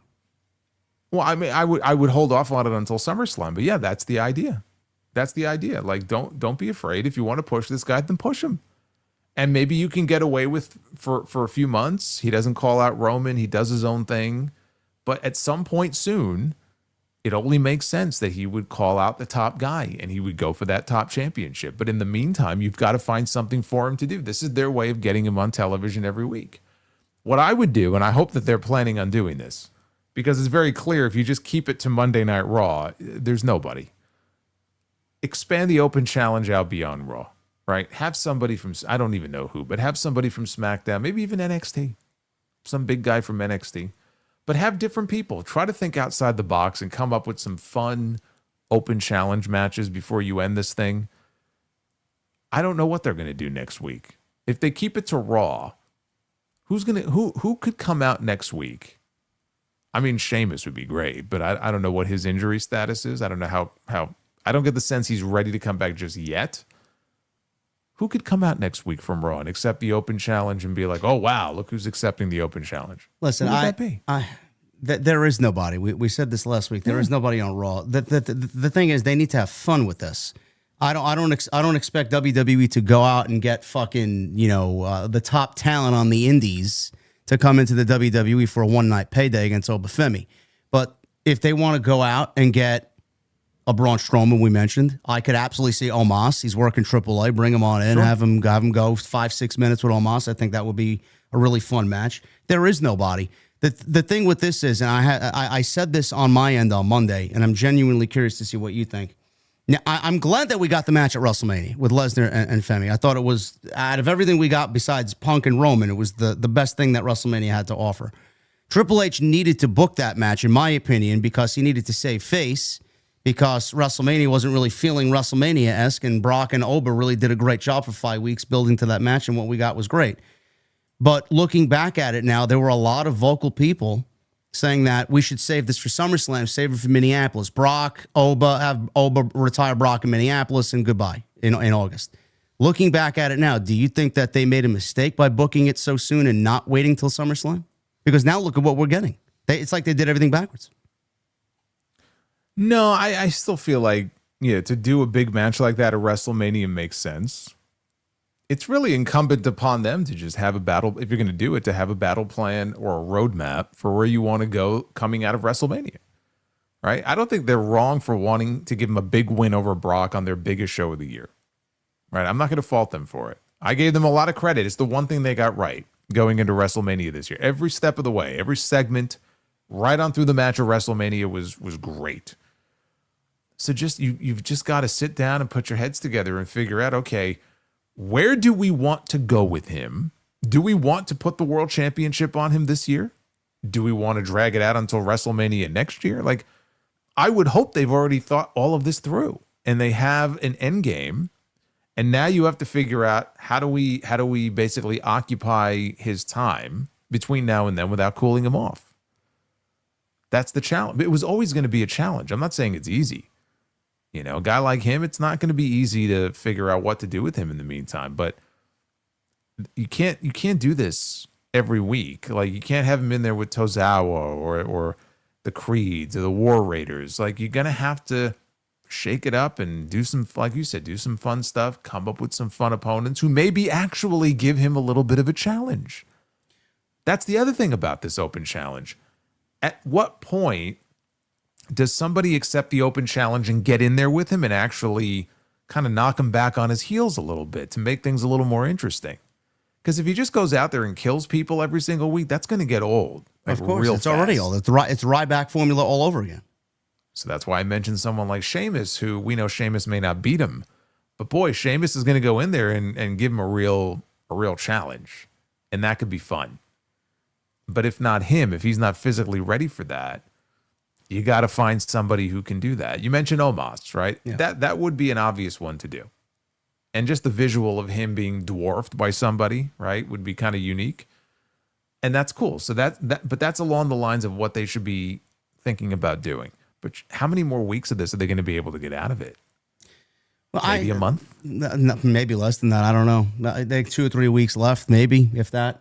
The thing, to me, there's a big disconnect between the Oba we saw in NXT and the Oba we're seeing now. The Oba that we're seeing now, they're forcing him to be this Gunther Lesnar-like character because now he's beating Brock Lesnar. But on NXT, he was losing to guys like Tony D'Angelo and guys like Ricky Saints. Why are there two different Obas? Because what they did on the main roster is completely different than what they did in NXT. They built him up to get to that point. But he was wrestling guys smaller than him, and those guys were actually pushing his shit in. He lost the NXT championship to Ricky Saints after 4 DDTs. I remember watching that show. Yeah, well, because what happens in NXT, they don't care about that. It doesn't matter on the main roster. And then what the fuck are we wasting our time for, watching and investing our time in these guys, only to see them book completely different on the main roster? It's like... Well, I'm just telling you, they don't give a shit about that. Like, once you start on the main roster, you're basically starting from scratch in their eyes. Right? They don't care that he lost to Ricky Saints. In fact, they'll go out of their way to make sure nobody ever knows that he lost to Ricky Saints because they gave him the rub from Brock. And the minute they did that, that puts him in a totally different category now where they can't go back now. Otherwise, it's wasted. He's in a special category now, so you have to protect him as much as possible. It doesn't mean that he can't be in there with somebody who's really going to push back and give him a real fight. But in the end, he's still going to win. Because they have to keep him strong until he gets to that point where they're ready to put him in the ring for the champion. It's like the Goldberg push, right? Goldberg went in there and he was killing dudes every single week. And every now and then he would be in there with somebody who would push back a little bit. But he still won. Because the path was always to eventually have him go and win the world title. So you couldn't beat him yet. Plus he had the undefeated streak. So you had to come up with like fun opponents for him to get into the ring with. And it's the same line of thinking here with Oba, but that's why I think if you're going to put the title on him,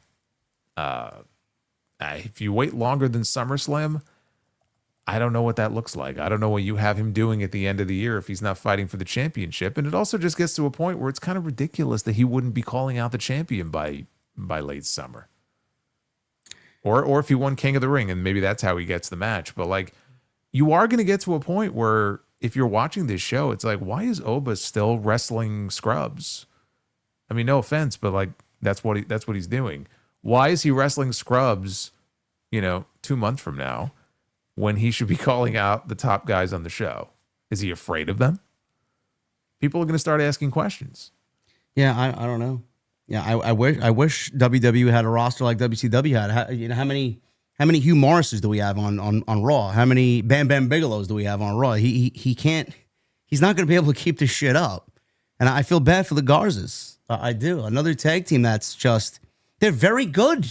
They haven't been given any opportunity to get themselves over. There's no fucking identity to them. There's no gimmick. Yeah. They just let them waste away, and now because they don't give a shit about tag team wrestling. They don't care. Dude, we have 2 dead divisions. You don't think that Los Garza couldn't be contributing something to one of those 2 divisions right now? I know.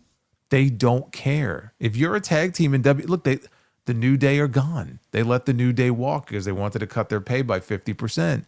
They don't give a shit. That's not their priority right now. That's why we have a dead division on Raw and we have a dead division on SmackDown. I'm more excited to see Montez Ford wrestling Seth Rollins one-on-one than I am anything the Street Profits would do together on Raw in a tag team capacity. Yeah. And they're teasing it out. And I'm hopeful that at some point soon we're going to get a match between Seth and Montez Ford. And that interests me. I can't bring myself to get excited to see the Street Profits against the Vision. If there's any time to break up the fucking Profits, it's now. Who else they got? They got nobody to hit a feud with. But my point is, like, if you're the Street Profits or if you're Montez Ford, it's unfortunate because they have you in a tag team in a company where tag team wrestling is no longer a priority. So the only path forward for him would be as a single star because they don't care. So if you're Los Garza, if you're Fraxium, if you're the Motor City Machine Guns, right? They got rid of them. Why is that? Because they don't care. They don't give a shit. Damian Priest and R-Truth are the tag team champions on SmackDown. Word to the wise. What Jason is saying is if you are thinking about getting into NXT or achieving a gimmick for yourself, do not enter the tag team realm. Don't. It's a death sentence. I don't know. We'll see what happens next week. I am not holding my breath for anything exciting. Maybe they'll surprise us. Dominic and El Grande Americano AAA Mega Championship. Dominic won there because of Kaiser. They're setting up their match for AAA at the end of the month, which I'm very interested in. It needs to end. This shit needs to end. We need to get Gable back on Raw without the mask and the creeds. I mean, they're in fucking masks. Julio and Bruto. Yeah. Credo. Yeah. Credo? Is that what it was in A. Bruto and Julio Credo. Yeah. So to the point that I just made, we have the Creed brothers as Julio and Bruto Credo. And we still, after all these months, have Tyler Bate and Pete Dunne under masks as Ryo and Bravo. Yes. You tell me that tag team wrestling is alive and well in this company? It's putting AEW to shame, man. Oh, yeah. Sure. Sure. So, yeah, that's at the end of the month. And the acknowledgement ceremony we went over. So that was Monday Night Raw. Again, just a piss poor show. Follow-up for Backlash. Nothing terribly exciting going on there. We got some minor news and notes coming out of WWE. Update on the New Day. Apparently, they were told that they would be cut by WWE, but offered less money to stay before departing. This is coming from The Observer.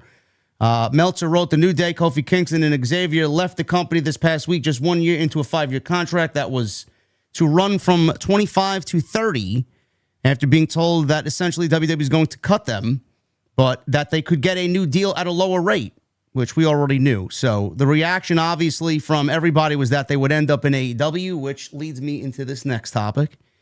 Obviously, with the New Day floating around for the next 90 days or so, All Elite Wrestling is the naturally speculated landing point for both guys. They've already been announced for GalaxyCon this month. We're told, says Fightful, that there are already unannounced convention dates in addition to this lined up for both Xavier and Kofi, who figured to be big draws. However, within AEW, it is unanimous amongst more than 12 sources that we spoke to wanting Kofi and Austin Creed in the company. Under most circumstances, there will be at least one person we hear from that will dissent for whatever reason. However, in the first couple of weeks since their departure, everyone we spoke to was on board with them coming in.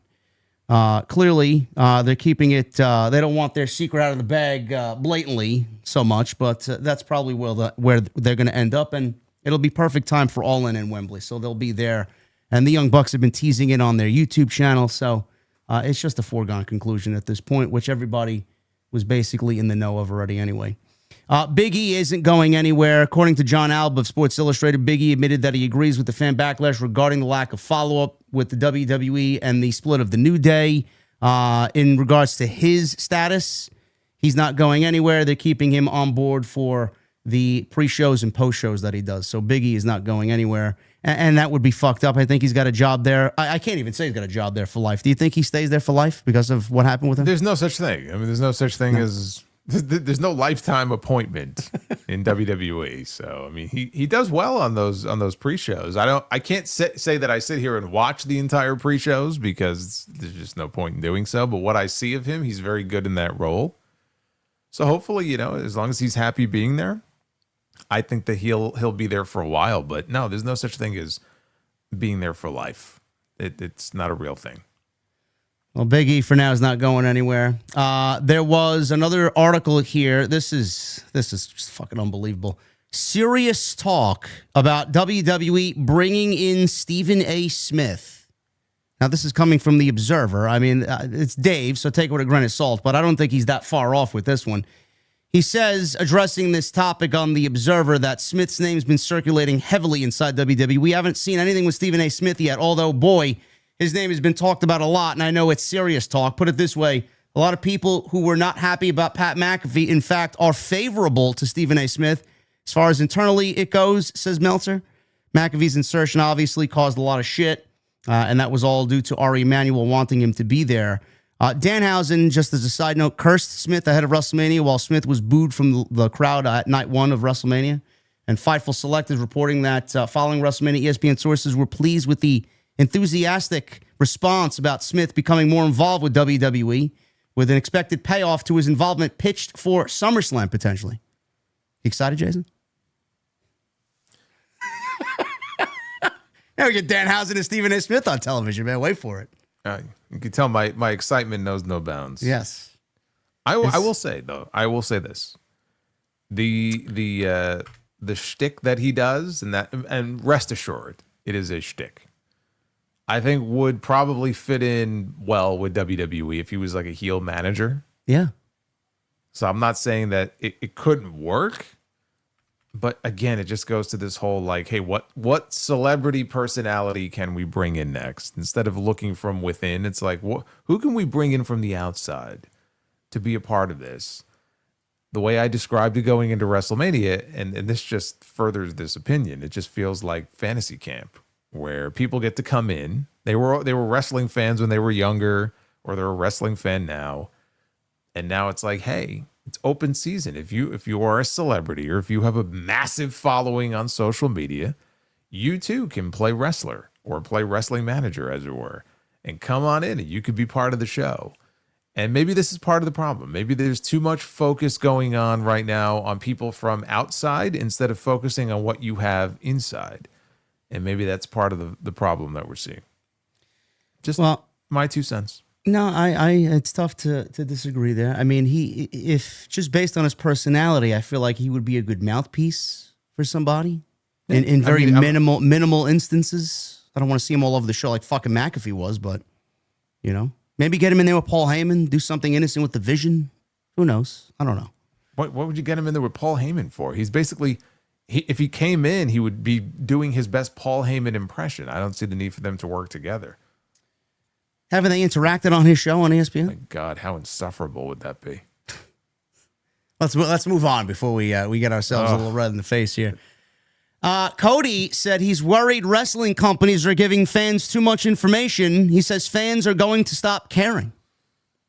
I think we've already stopped caring, bro. I don't know what he's going on about. First realizing that now. It's like this tweet that I don't know. Somebody tagged me in this. I literally just 5 minutes ago. It's a tweet from Ken Shamrock. And this was from today. This was he probably posted this just a short time ago, where he's tweeting about the towers falling on 9/11. I saw that. Did you see this? I'm like, did he just wake up from a fucking time capsule or something? It's like the most random thing where he's tweeting about the towers falling on 9/11 and how, boy, it's awfully convenient how they looked like they came straight down. I'm like, it's 2026, dude. Like, what the fuck? Where did this come from? Maybe he scheduled a tweet back in 2001. I don't fucking know. He what he's scheduled doing. the tweet. Twitter didn't exist, but let's pretend that it did. He scheduled a tweet in 2001 that got like stuck, and all of a sudden it got unstuck, and it just posted fucking 25 years later. What the fuck? He must be having a fun night somewhere. I don't know what he's doing, but I don't know what he's doing. Whatever. You know what? That chair shot he took from The Rock was a little too hard. Remember that chair shot he took to the face? I do. That was shit. pretty fucking vicious. It's the CTE kicking in, is what that is. So Cody says everything is documented. It's scary, but it also holds you accountable. In my head, I'm on some of the things as of late about every single piece of WWE right now, every wrestling company. Somebody needs to share and put it out there. And I think what's going to happen is overload of information to where fans just stop caring. Like, I watch the show. I like the show. I like this guy. I don't like that guy. So on and so forth. I don't need to know how many people were in the seats. It's wild. I don't know who's keeping all of these records, but I'm getting tired of it. What do we need this for? Who is this for? It seems like it's doing great, you know? Anyways, that's my bit.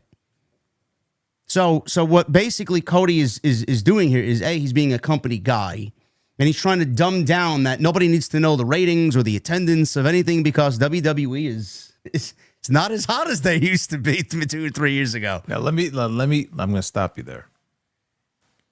Is it not WWE that on a regular basis will put announcements out whenever they hit some sort of business milestone, whether it's a new gate record or big ratings for our big debut on Netflix, where they blast it out with press releases? They have a reality show now on Netflix where they take you quite literally behind the scenes, and you can see what's going on at the gorilla position, and you can see what's going on at the backstage area. They show you when the wrestlers are in the ring before the show and they're kind of stretching and practicing and rehearsing and getting ready. They're providing access to the general public, the likes of which we've never seen before. And now Cody feels like, you know what? I think we may be going a little too far. I think we may be pulling the curtain back on these things a little bit too much. Yeah, just that. Unfortunately, once you squeeze the toothpaste out of the tube, you can't put it back in. No, you could try. When you ring the bell, you can't unring the bell. That's not how it works. So, like, I don't necessarily disagree with him, but at the same time, I'm like, brother, we're long past that point. Like, we passed that point a long time ago. Well, legitimately on the show that he just main evented in April, that John Cena went out there and touted that it was the highest grossing WrestleMania of all time, or whatever the fuck he said. So it's like, it's all they talk about are these fucking business metrics and who's selling the most merch and everything. I mean, that's basically what it's become now. So it's like, you can't now say, well, maybe we shouldn't be doing this. It's like, well, you're doing it. That's it. Like, this is the way it is now, unfortunately. So get with the program, Cody. I don't know. Maybe he had a little bit too much Wheatley's vodka that episode. I don't know what he's talking about.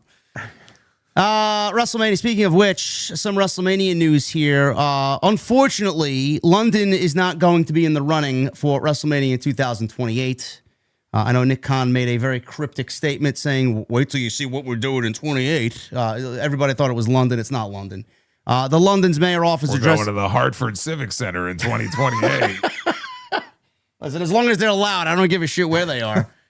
Apparently, I think you would care if they brought WrestleMania to the Hartford Civic Center. I think you'd have something to say about it. When was the last WrestleMania that took place at the Hartford Civic Center? WrestleMania 11. That was awful. It was fucking terrible. It was one of the worst WrestleManias of all time. Although I can't blame Hartford entirely for that. So the London mayor's office addressed this. Apparently, they told Post Wrestling by email the general discussions with WWE.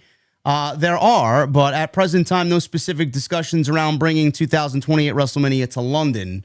I know Nashville was rumored with their new stadium going up next year, and apparently Nick Khan may be leaning towards that. You know how WWE wants to get in there before the Super Bowl, this new fancy stadium in 2028.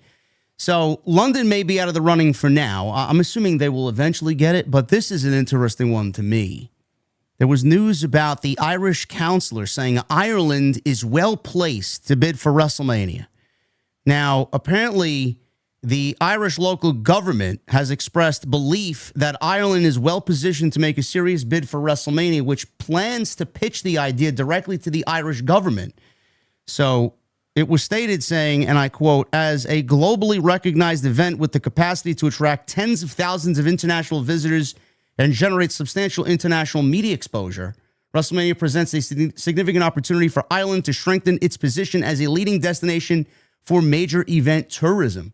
Ireland is well placed to present a credible and competitive bid for WrestleMania, given our strong international tourism brand, proven track record in hosting major events, and global reputation as a welcoming destination. Now, that's interesting to me, man. What do you think about Ireland for WrestleMania?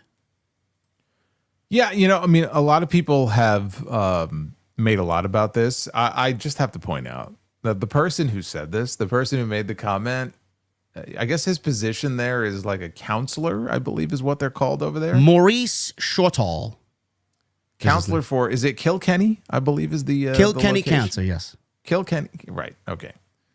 But like the position that he's in, it would be the equivalent of like when Mamdani was like a city councilman.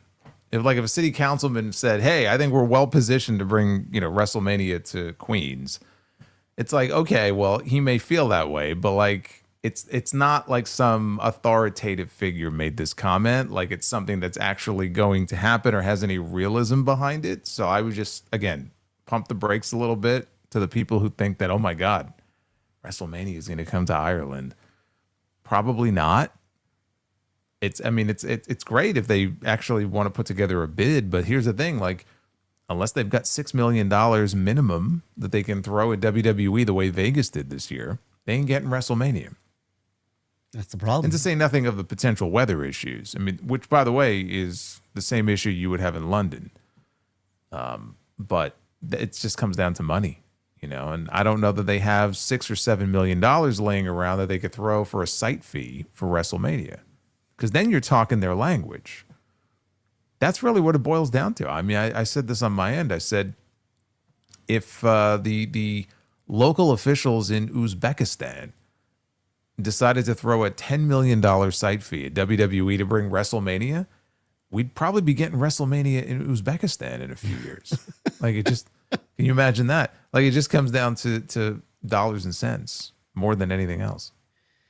Those site fees are going up year over year. What's it going to cost for Ireland when they want to put a bid together? What's it going to be, $8-9 million? And do they have $8-9 million to pay for a site fee? I don't know. I don't know. I'd love to visit the fine people of Ireland. I think I could get along with them. But apparently the counselor in Kilkenny seems to think that they're well positioned to. They have not met Nick Khan. Let's put it that way. So no. So that's the rumor there for WrestleMania. Take that as you will. We'll get back to some WWE news. We'll get some Vince McMahon news to round it out with. We'll jump into AEW. We're getting you through this episode 146. Thank you guys for joining us here on this off night, Thursday night. Appreciate those that are in the chat. Remember to get the super chats in. We'll hang out at the end of the show. And I'm looking at 670 likes right now. Let's get those thumbs up in. We got 2,200 people in the chat. Let's get that to at least 800. Would love to see that. Yeah, WrestleMania in Utah. Then you can literally be JD in Utah. You can go to WrestleMania. I could. I heard there's some fine beer in Utah. We'll see what happens. Maybe. Apparently, someone said this a couple of weeks ago. Wasn't there a large scale stadium for WrestleMania to take place in Utah? College football stadium? I think isn't there like a college? Is it a college football stadium? Yeah, 80,000 seats. However, WrestleMania outdoors in Utah in April might be pretty nipply. Nipply? Yeah, chilly or nippy. Nippy. What did I say? Did you say nipply? Yeah, nipply. Yeah. You said nipply. Yeah. Wow, I've never heard that before. I don't know, dude. I know what's on your brain. I mean, look, you did mention Sabrina Carpenter earlier, so I mean, if it's cold enough, I think if it's cold enough, everybody in that stadium would be a little nipply. Yeah, probably. I'm not going to Utah if there's WrestleMania, so no. Let's move on to Dynamite. We had the show last night. Darby Allin main eventing against Konosuke Takeshita as we continue to build towards AEW Double or Nothing. The big selling point was not only the championship title match, but we got Tony Khan announcing both men's and women's Owen Hart Cup brackets. Now, I think the Owen is largely great, as what we saw last year. I thought it was one of the better Owens that they've done with Ospreay and Hangman in the main event before Hangman went on to Arlington and wrestled Jon Moxley. But I'm looking at these two tournaments, Jason, and, largely the same from Tony Khan. We're going to go over these. We'll start with the men. The first thing that I noticed is, again, just like every year, it seemingly looks like Tony Khan just refuses to beat top talent, because we got some top talent and then not some top talent in this tournament, which you can gauge on where he may be thinking going into the final here. Samoa Joe and Ospreay taking place at Double or Nothing. That's on the left side of the bracket. And then we have Mark Davis, who I don't know what the fuck Mark Davis is doing in this tournament outside of wanting to wrestle Will Ospreay in the semifinals. Mark Davis, hey now. I will not tolerate any Mark Davis He's slander. been solid. I will give him that. He is the new national champion. He has singles gold now for the first time in his AEW career. He does. He's been solid. I will give him that. Against Jack Perry. But to be fair, when you have on Dynamite last night, Andrade walking in and telling Don Callis he wants the world title. Yes. It does beg the question of why Don Callis would get his man or lobby to get Mark Davis, of all of the members of his family, into this world title contention tournament when Andrade is right there. Wouldn't Andrade be upset with him about that? Like, why would you pick Davis to be in this tournament over me? Did you see Andrade when Ricochet brought him on in to be a part of that Stadium Stampede match? He stood there like, I don't want to be fucking standing here right now. It just gave off a vibe of like, what the fuck are you doing with me, man? I want to be in this tournament. Like, I agree with you. What sense does that make? The only thing I thought of is that Will Ospreay wants to wrestle Mark Davis before he goes to the finals. He wants to wrestle his boy. I don't know. Yeah, I don't know if that's going to be the match, though. You don't think that's going to be the match? I think it could be Jack Perry and Will Ospreay. Really? Okay. I think it. Look, I mean, I would love it if Mark Davis got an actual win in this tournament. I think that'd be great. But yeah, I'm not sure. I'm not sold on that. That's actually what's going to happen here. Look, the simple answer is this, because like you said, we see this every year where we look at these brackets and we're like, what the fuck? Like, I'm trying to think back a few years ago. I know they had Dustin Rose, but there were some other people in there where I looked at like, why is this guy in the tournament? It doesn't make any sense. No, it makes perfect sense because Tony Khan wants people in there who can be beat. Yes. Otherwise, you would have a tournament that has Will Ospreay, Swerve Strickland, Kenny Omega, Andrade El Idolo. We have a laundry list of people that should be in this tournament, but he doesn't want to put them in there because he doesn't want to beat them.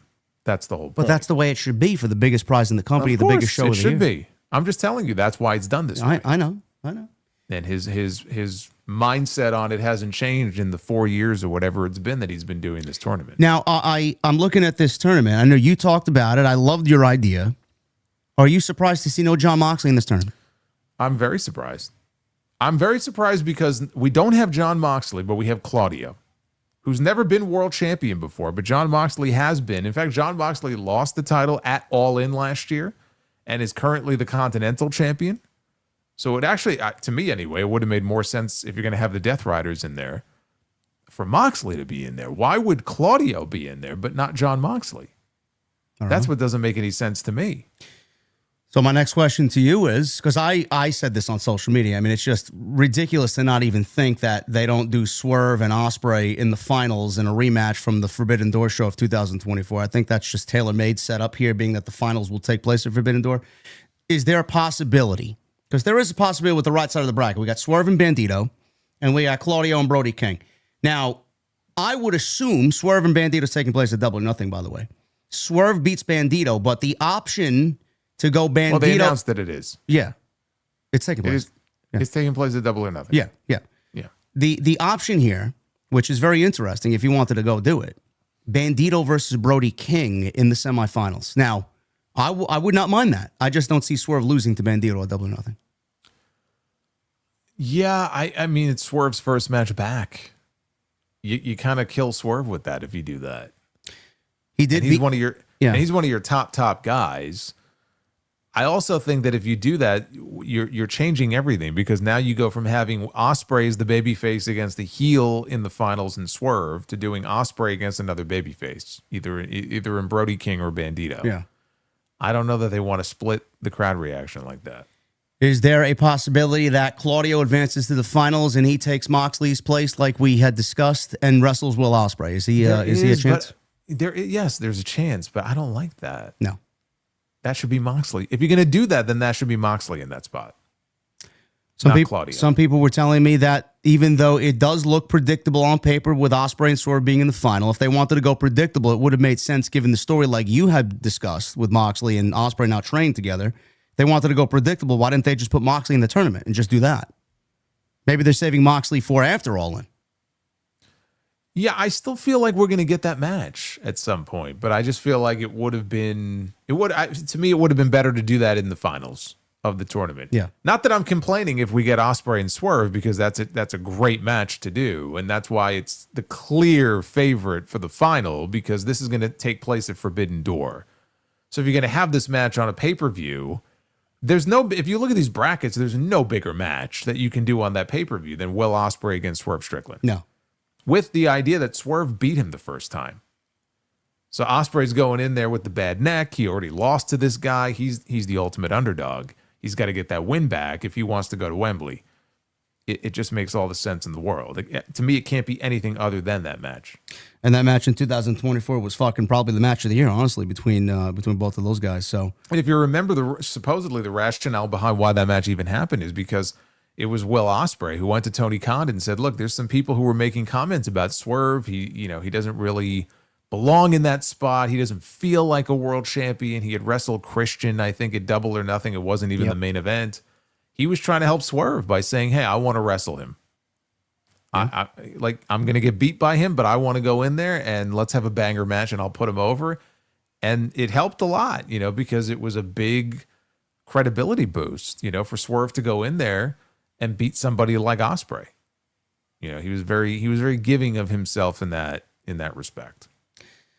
So Ospreay Swerve looking like it's going to be the final of the men's Owen. Claudio, I'm assuming you think beats Brody, or we get a rematch from Dynasty with Swerve and Brody. I think there's a good chance we get a rematch from Dynasty. Hey, Brody needs to be booked better, man. He's always in a losing situation. Yeah, give him a win here. All right, we'll see what happens. That's starting at Double or Nothing, and then we'll continue on through the month of June. The women's a little bit more unpredictable. Also, the women's side is a mess because we have a couple of injuries. We forgot to mention one thing because David Shoemaker is saying that Jack Perry is about to become a free agent from what he's hearing. I did see that. I wasn't sure if that was legit news or not. And he's the only person I've seen saying it, but he seemed pretty adamant about it. I've heard that about Anna Jay. Yeah. I have not heard that about Jack Perry, so that was very interesting. So we'll see. He's part of the Stadium Stampede at Double or Nothing, and then of course he's in this match with Mark Davis. So let's see if he does lose to Mark Davis and doesn't make it out of the opening round. Maybe that's indicative of something. But I'm just tickled fancy at the thought that Jack Perry could potentially be employed by the same company as CM Punk in the not too distant future. And you know what? There's money to be made there if they want to have fun with that, for sure. Well, I'm sure he would be going to NXT first if I had a venture a guess. Yeah, that's fine. And according to Shawn Michaels, if he does, he's got to be there for 3 years. Well, if his girlfriend leaves, I could see that being more than enough reasons to leave AEW. So Sure. We'll keep an eye on that, but I did see that as well. The women's is a little bit more unpredictable, but it's also a little more messy because there are a couple of injuries here. Now, we'll take it from the left side. Persephone against Hazuki. Now, I'm not familiar with Hazuki. Hazuki, yes. Hazuki. Did I pronounce that right? Well, it's pronounced Hazuki. Hazuki, okay. Yeah. I got Persephone right, though. Persephone, yes. Okay. Not what you used to say. Persephone. Persephone. Yeah, Persephone, yes. Which sounds like the new iPhone coming out in the fall or something. Well, I am not familiar with Hazuki. Well, I became familiar with her because she had a match at the end of 24 with Mercedes. They had like a 30-minute match. People were raving about this match, so I watched it. It was a very good match. So that was when I first became aware of who she was. Yeah. And I know some people are looking at it and go, why is she in this tournament? And look, I agree. Certainly as far as like whoever wins should be somebody who is under contract to Tony Khan and AEW. But I understand her being involved because if you look at Forbidden Door is a joint show with AEW, CMLL, New Japan, and Stardom. So she's a Stardom name. So they want some Stardom representation in the tournament. I get it. I understand why they would want her in there. Yeah, but there's some notable admissions there, like Megan There's Bain, a lot of notable Jamie omissions. Hayter, Chris Statlander, Britt Baker, Camille. Last year we had, well, forget Britt Baker. You gotta give it up, dude. I'm just throwing the name in there. She ain't coming back. I know. She ain't coming back. We are aware. I know. But like last year, they had Chris Statlander, they had Jamie Hayter, they had Mercedes, they had Athena. Athena's the only one who's back. Yeah. So there's a lot of notable omissions, and you could say Megan Bain, Lena Cross. I mean, I get it; they're doing the tag team thing. Well, he's doing a fatal 4-way for the title as well, and all those women are in the fatal 4-way. Yeah. But no, Hazuki is in the first round against Persephone, I believe. Right? Yes, that's the first match on the left side. Then we got Willow and Alex Windsor. That's taking place at Double or Nothing. So that's the only match for the women is taking place at Double or Nothing. What are you looking at? Because I heard Persephone is now injured, so she's now gone. Well, they did an angle with her a few weeks ago, I guess, where she got misted by Julia Hart. I guess as a cover for what is supposedly a legitimate injury. She was seen, I guess, in a walking boot. Tony Khan today there was a media call for Supercard of Honor because Ring of Honor has a pay-per-view tomorrow, which she was supposed to be on, and they had pulled her off of it. And people asked him about it because Persephone is injured, as is Suri, who is on the other side of the bracket. And I don't believe she's even tied into Stardom. I think she's basically a freelancer right now in Japan. And she just announced like a week ago that she was taking a month off to seek treatment for her neck. So they asked him about this, and he said that he's not anticipating their matches taking place until we're already like well into June. So he thinks it'll be okay. What? Yes. So they're in the tournament, but he's expecting that both of them will be able to wrestle because their matches, he's going to hold off on them, I guess, as long as he can. And those matches won't actually happen until, early June, mid-June, something like. He'll hold out as long as he possibly can to do their matches. And by that point, they should be back. So whatever the injury is with Persephone, I guess it's not that serious. And I guess with Suri, he must have gotten, I would hope that he got some sort of, confirmation from her that I'll be okay by then. And he's like, okay, because it would be pretty stupid to announce her for the tournament. She just announced that she's taking a month off to heal her neck. I would imagine they've communicated and they expect her to be back. Otherwise, I don't think that she'll be wrestling if it's a neck issue. Then he wouldn't have announced her for the tournament. Why would he announce her for the tournament?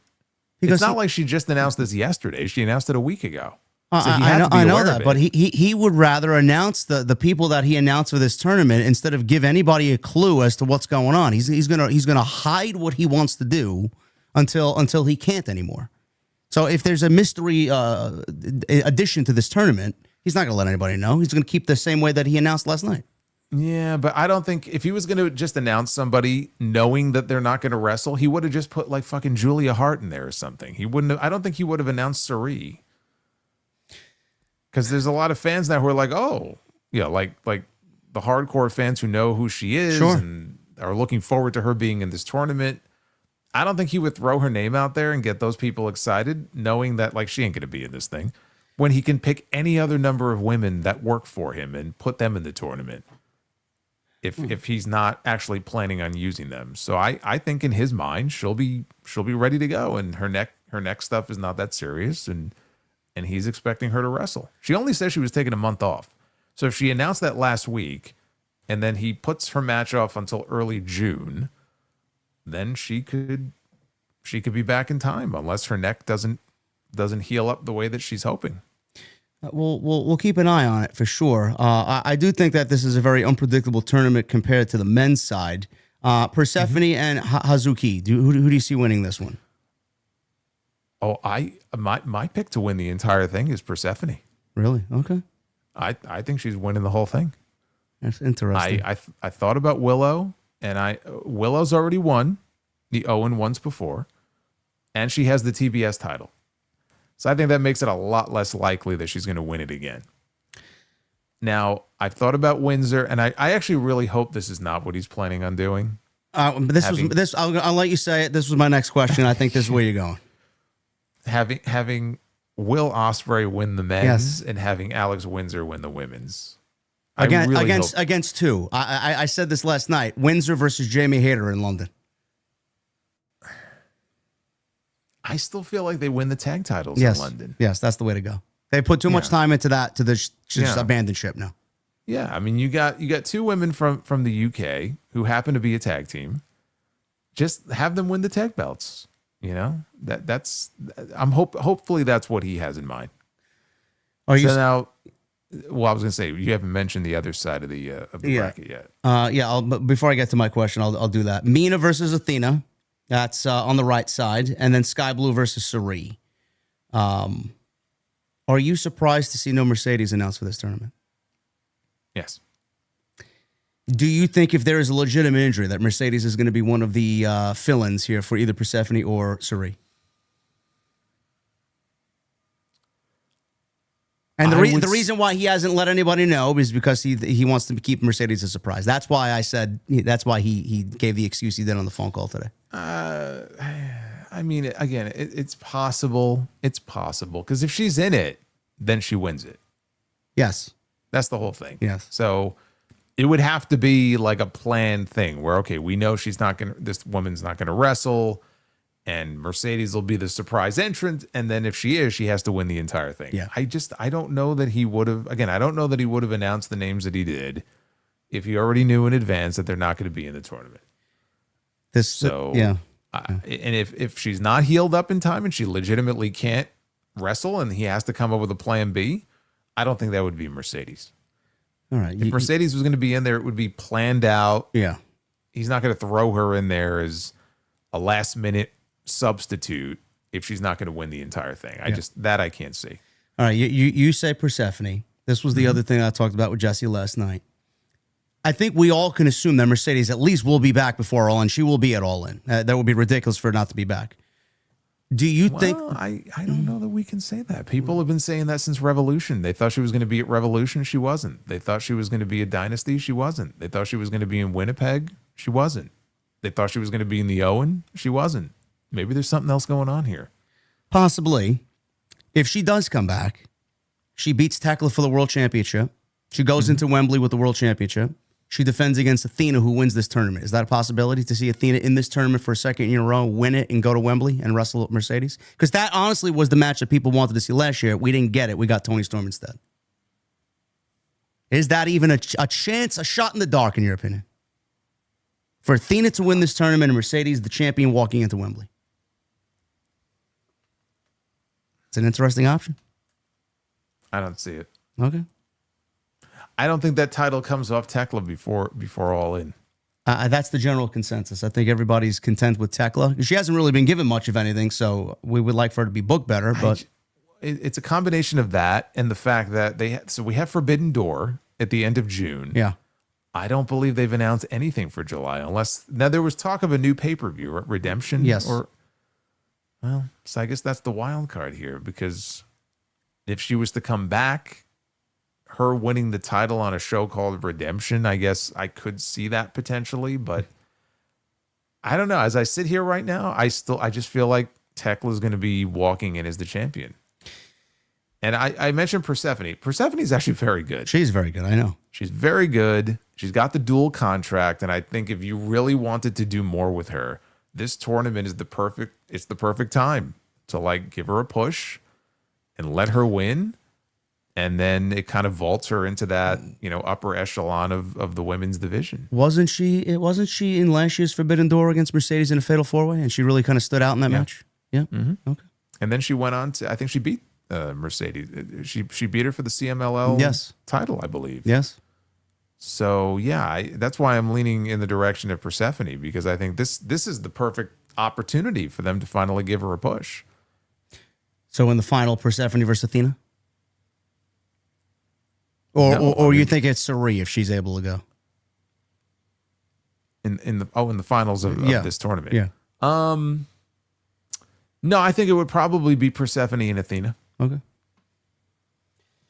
All right. So Jason's going Persephone. I'm taking a chance on Athena here. And I think I'm keeping my prediction of Athena and Mercedes at All In.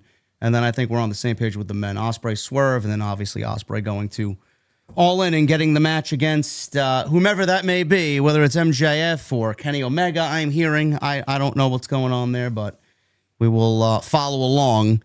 The rest of this Dynamite looked as follows. We had a party match with Orange Cassidy, Young Bucks, Christian Cage, Adam Copeland, and they went up against FTR, Tommaso Ciampa, and the Dogs.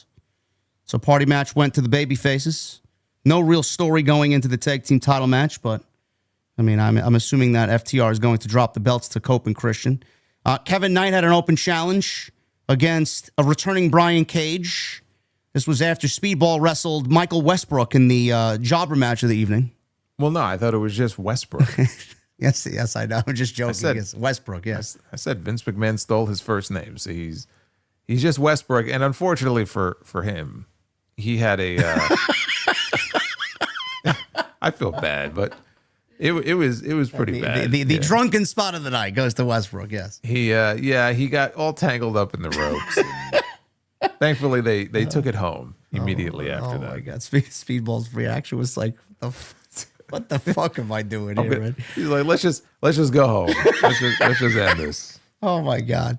I don't know why this was needed. I really don't understand Tony Khan's line of thinking, but a 60-second Mike Bailey job match is what we got on Dynamite. Well, because if you saw what they did, they immediately went right into the open challenge. And then what happened when the match was over, because Speedball was already out there, he had just won a match, and he was going to be calling out the world champion. They say, I think he's won seven in a row. Yeah, he's won like 7 or 8 matches in a row or something like that, and now we know why, because he's going to be challenging for the world title. I mean, fuck me. I thought I was going to get Speedball challenging Kevin Knight for Double or Nothing, but he's challenging Darby Allin for the world championship. I think you are. I think that's exactly what you're going to get. So he's getting a championship match against Darby and then Kevin Knight at the pay-per-view? I think after he loses to Darby, he's going to get the match with Kevin Knight. Whether Kevin Knight offers it to him or he just is so frustrated and he's got this open challenge gimmick going that he basically calls out Kevin Knight for a title match. I think there's still a very good chance we will get that match at Double or Nothing, because the two of them have nothing scheduled as of right now. I don't know. Don't count that out. I think there's a very good chance we get that match. Well, Brian Cage came back. He was away for 14 months. He looks bigger than ever. Always been a big Brian Cage fan. He's just great. He wrestled really well last night after being away for so long. Knee replacement. He did. It's nice to be in there with someone like Kevin Knight, who's also excellent at what he does. The thing here is, I know I saw some other notable people in the community mention that putting Brian Cage in that situation isn't really ideal because he's away for 14 months and then he comes back and in his first match he loses. It's typical AEW. I'm not really surprised to see that, but where does he fit in now? He goes. I'm glad to see him still with the Don Callis family. His spot was not taken up, but what do you do with Brian Cage after this? Does he just fall in line with the rest of the Don Callis family? Or do you got a plan for him? He's going to fall in line with the rest of the Don Callis family. He's going to be a face in the crowd. I mean, Tony Khan has never seemingly been all that enthusiastic about giving him any sort of big push. I don't know why this would be any different. I don't know. He'll be in there with El Clone and RPG Vice and Hechicero, and yeah. That's Brian Cage. Cage. Say the same thing about Wardlow. If we ever get Wardlow back here, if he is still part of the Callis family, you got Wardlow and Brian Cage as part of the same faction. I don't know. They're very similar. And with Wardlow, I've kind of given up on wondering, what his future may look like in AEW. I don't know what that future looks like, honestly. But yeah, Brian Cage, again, he's been there since 2020, right? 20 or 21. He's been there for a while. He wasn't there from the beginning, but he was basically there from almost the beginning stages. Yeah. Yeah, and so again, if he was ever going to be in line for any sort of real serious sustained push, I think we would have gotten some sense of it by now, and it just never really happened. Well, hoping for the best there. Kevin Knight retains the TNT title in the obligatory open challenge of the evening. Will Ospreay wrestled Ace Austin. It was also very good, but I guess Moxley's training isn't really all that up to snuff. If Will Ospreay's going 16 minutes with Ace Austin, maybe he needs to train a little bit harder. But Ospreay got the win there. Very good match. And he's still out there doing sky twister presses and a lot of the same shit that he's always done. And just he's now incorporated, I guess, a couple of submission holds in there. But otherwise, he pretty much was wrestling exactly the way he's always wrestled. I thought maybe there would be some variation in that. Nothing. After the match was over, Joe comes on out, and he wants, obviously, Ospreay to join him instead of Moxley. But now they got this match, they're going to fight at Double or Nothing. So that was the reason why Joe came out. Ospreay was being flanked by the Ops and Moxley, and the rest of the Death Riders came out to save Will Ospreay. So I'm guessing he's a de facto member of the Death Riders now. So he's got friends in them. He's their pupil. Yes. I kind of like the segment on the roof. I thought it was well shot. I thought it was good. Yeah. I don't really. It's just ridiculous how in storyline this guy went to go put him out for 6 months and then all of a sudden wants to train with him. But, yeah, I mean they cost him 6 months of his career. Yeah. And tried to end his career. So that aspect of it is pretty goofy. But they're actually trying to actually develop Ospreay's character and tell some sort of story here with these guys and with Moxley. And I mean, that aspect of it, I can at least appreciate instead of them just coming out and doing the same shit they always do. They're trying to get all, what do they say with the bloodline stuff? All cinema on us with some of this stuff. The bloodline is cinema. Yes. Moxley's up there giving him life advice and he walks off and then they have a shot of Ospreay on the roof, kind of pondering. Yeah. Pondering his life and pondering the advice that this great wizard has just given him. It's like, okay. If a random Samoan going through a table weekly is cinema, then I want nothing to do with it. My favorite part is when the segment started. It started with Daniel Garcia talking into the camera. And he said something to the effect of, Ospreay, you're going to have to show us something. And I'm like, of all the people to be saying this, I mean, Daniel Garcia does not exactly have the most sterling win-loss record. No. As a member of the Death Riders, I'm just saying. Dialogue would have been better served with Pac saying that, but Pac doesn't speak. No, he just it just stands there and looks. He stands there and just looks menacingly at you. He doesn't really speak. The women here, they got the obligatory solo women's match here, Triangle of Madness. This was Tekla, Julia Hart, and Sky Blue against the Brawling Birds and Alex Windsor with Sheeta, Jamie Hayter. I don't know what they're doing with Sheeta. It's the most fucking asinine story that we could be telling and that nobody gives a shit about. And Statlander deserves better than this, but apparently there's something going on with Sheeta potentially turning heel and walking away from her partners. So we got Willow, Thunder Rosa, and Mina coming out because Sheeta would not back up her partners as they were being beaten down by the Triangle of Madness. I don't know. Then we go into a video package with Roosh. I don't know what the Roosh love is all of a sudden. What's going on with Roosh? Who's he wrestling? Who are they getting ready for? Who are they getting him ready? They're clearly getting him ready to lose to somebody. I was thinking Swerve.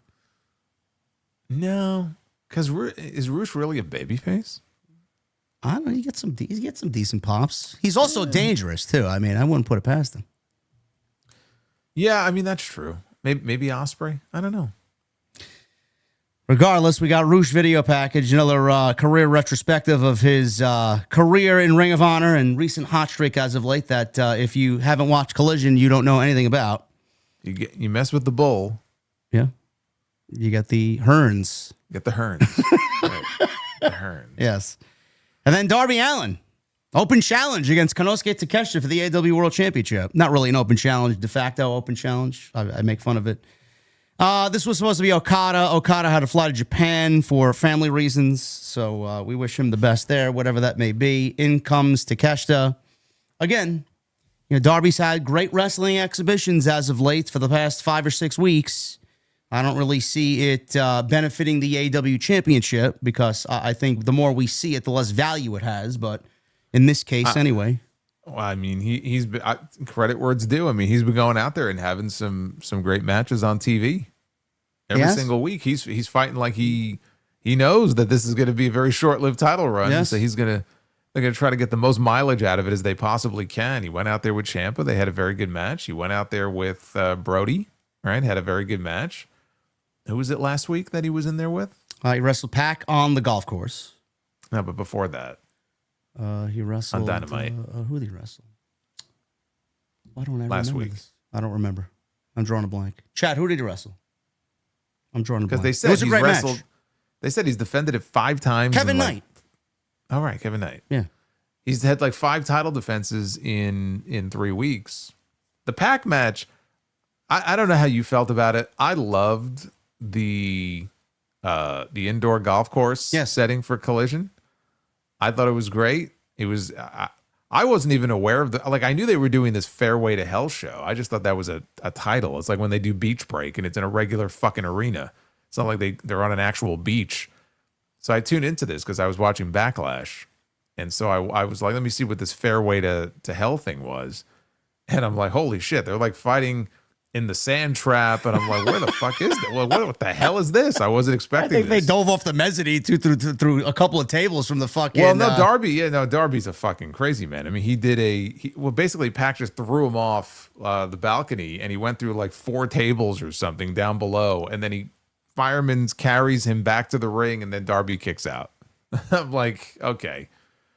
But they're fighting on the green and they're fighting in the sand trap. And I'm like, I hope they make an annual thing out of it. And then apparently Tony Khan, I guess he's talked about it. And he wants to make it an annual thing. He wants to do like a charity golf tournament during the day and call it Fairway to Heaven. And then come back in the evening and do Fairway to Hell. And I'm like, okay. As a once a year thing, that works. I like wacky locations like that. That's the one thing I never understood. When they did those Beach Break shows, they always did them in January. And they did them in just like a regular arena setting. Yeah. I'm like, why the hell would you do that in January as like a nothing show? Why wouldn't you? Like, I understand like Club La Vila's not there anymore. Like when WCW did the spring break shows, but why wouldn't you find some sort of like fun summer location in like June or July and do Beach Break then? I love it. I hate when they don't, when you have like, I don't know, a Halloween Havoc.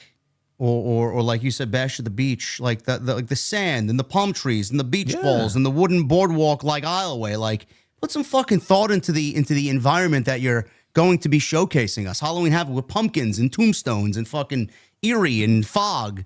Like, all right, well, just let me give you Titantron with orange tint, and that's what we'll call Halloween Havoc. Well, in NXT, I think they do have the wheel. They spin that wheel, and then they have. I know in the past they would have like a Shotzi hosting it. Yeah.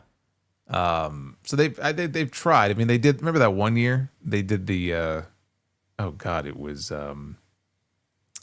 Trevor Lee and that cinematic match with like the zombies. Who was he wrestling in that? So who was in that? Wes Lee. I think the Rascals were in that. No, not the Rascals. It was Wes Lee against. Was it Dexter? Was it Loomis? Might have been. Yeah. So they've tried certain things in the past, but like again, the Beach Break thing, I just never understood it. And I would like to see them similar to this, like think outside the box. Because look, when you're running smaller venues, right? WWE, they ran Raw on Monday night, forgot where they were.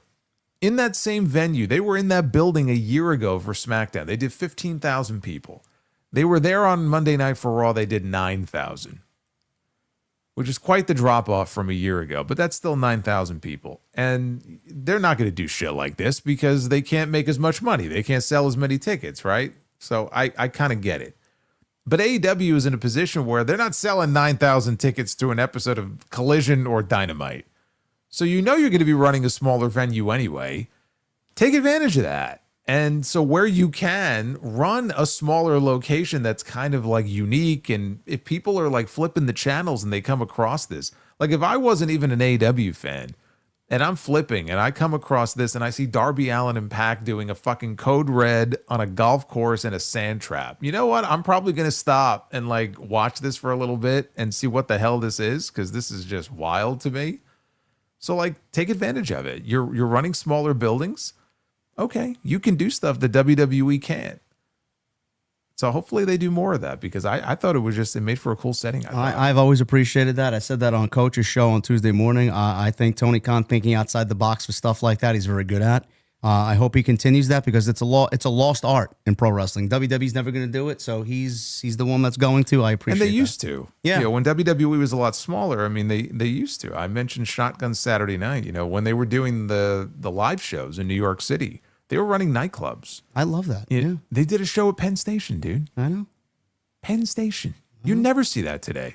They probably wouldn't be allowed to do it. But you got Undertaker tombstoning Triple H on a fucking escalator.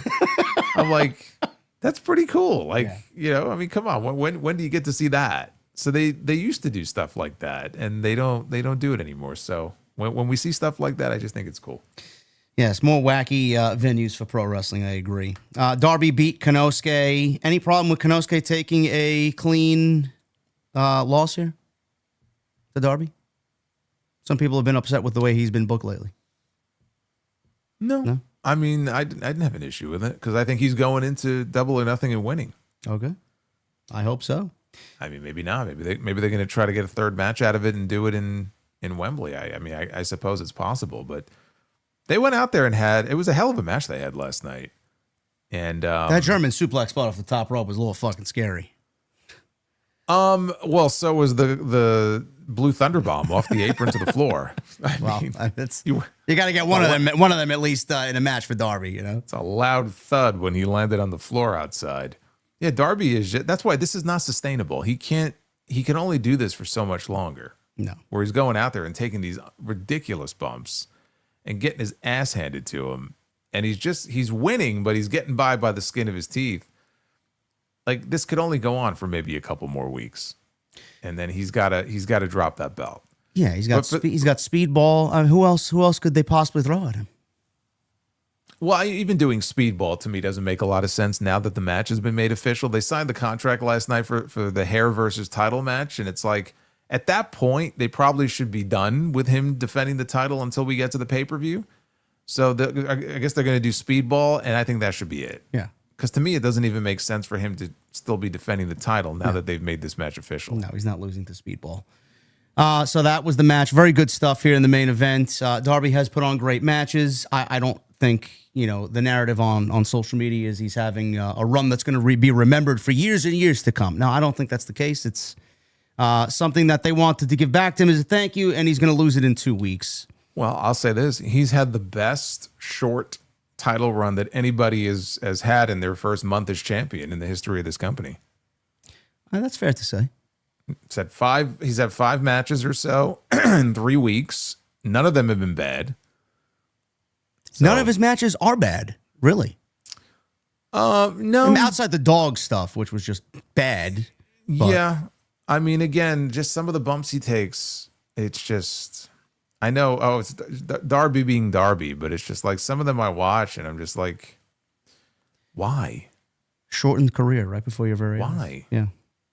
But he's going to do what he's going to do. And so and this may be the only time we ever see him with that world title. So even more so, it kind of makes sense, I guess, when you think about it, that he would take that German off the top or a Blue Thunder Bomb to the floor, be thrown off a fucking balcony, because this is probably it. Yeah. You know what I mean? Like, I don't know that he's going to have this opportunity again. So it feels like he's putting it all on the line every week. It feels like his life is on the line. Yeah. Every week that we watch it, but it does make for some exciting matches. The crowds have been super into it. And I can't really complain about the quality of the matches so far. So here's a question for you. I saw, obviously Nielsen changed their ratings, the way that they calculate the ratings again. Everything's down for pro wrestling again. Is it fair that people are attributing the decrease in Dynamite's ratings to Darby as the world champion? Do you think it's fair to him? No, I don't think so. I don't think so. They shot up for a while there, and it wasn't like MJF had just won the belt. I think he already had it for a while, but then they keep making changes. I don't know what the fuck is going on over there. I don't know. They made the initial changes to the rating system with the idea that, okay, now the measurement is going to be more accurate. It's going to reflect more accurate numbers. And all the numbers for wrestling went down. Dynamite went down, NXT went down, SmackDown had some of its lowest ratings ever, and everybody was panicking. And it wasn't just wrestling, but like wrestling was really impacted by it. And the reason why it's important is because of that 18 to 49, and they set advertising rates. Everybody was panicking. And so Nielsen it's like they went back to the drawing board and they're like, okay, we're going to make changes. And they did. And all of a sudden the numbers went back up. And I'm like, so wait a minute. If you made the initial changes and that was supposed to reflect more accurate numbers and everybody freaked out, so you went back to make more changes and now suddenly the numbers went back up, like way up. Are we supposed to believe that these numbers now are more accurate? I thought you said before those numbers were more accurate. The whole process is a joke. Yeah, so now they've made more changes and everything went back down and everyone's panicking again. So how long before they make more changes and the numbers shoot back up? Here's something for you. Don't read the fucking ratings and don't give a shit about the ratings. I just seen people say, "Oh, Darby's a failure of a champion." I'm like, well, I mean, it's not really fair, being that we all know that the Nielsen ratings change the way that they do things. I don't want to say it's Darby's fault. I still think attendance has to count for something, and so I don't think the attendance. I don't actually know what the attendance was last night. I don't think it was great. I think last week it was pretty low, but like the week before that, they had like 5,000 plus. Yeah. So when his run is over, we'll be able to look at kind of like the average as far as like the attendance during his run. And then maybe at that point be able to judge a little bit better. Cause I know in 2026, it may not be as important as it would have been 30 or 40 years ago where everything was about ticket sales, but still, attendance is a pretty important metric, and I think it tells you a lot about whether or not people are really into the product or not.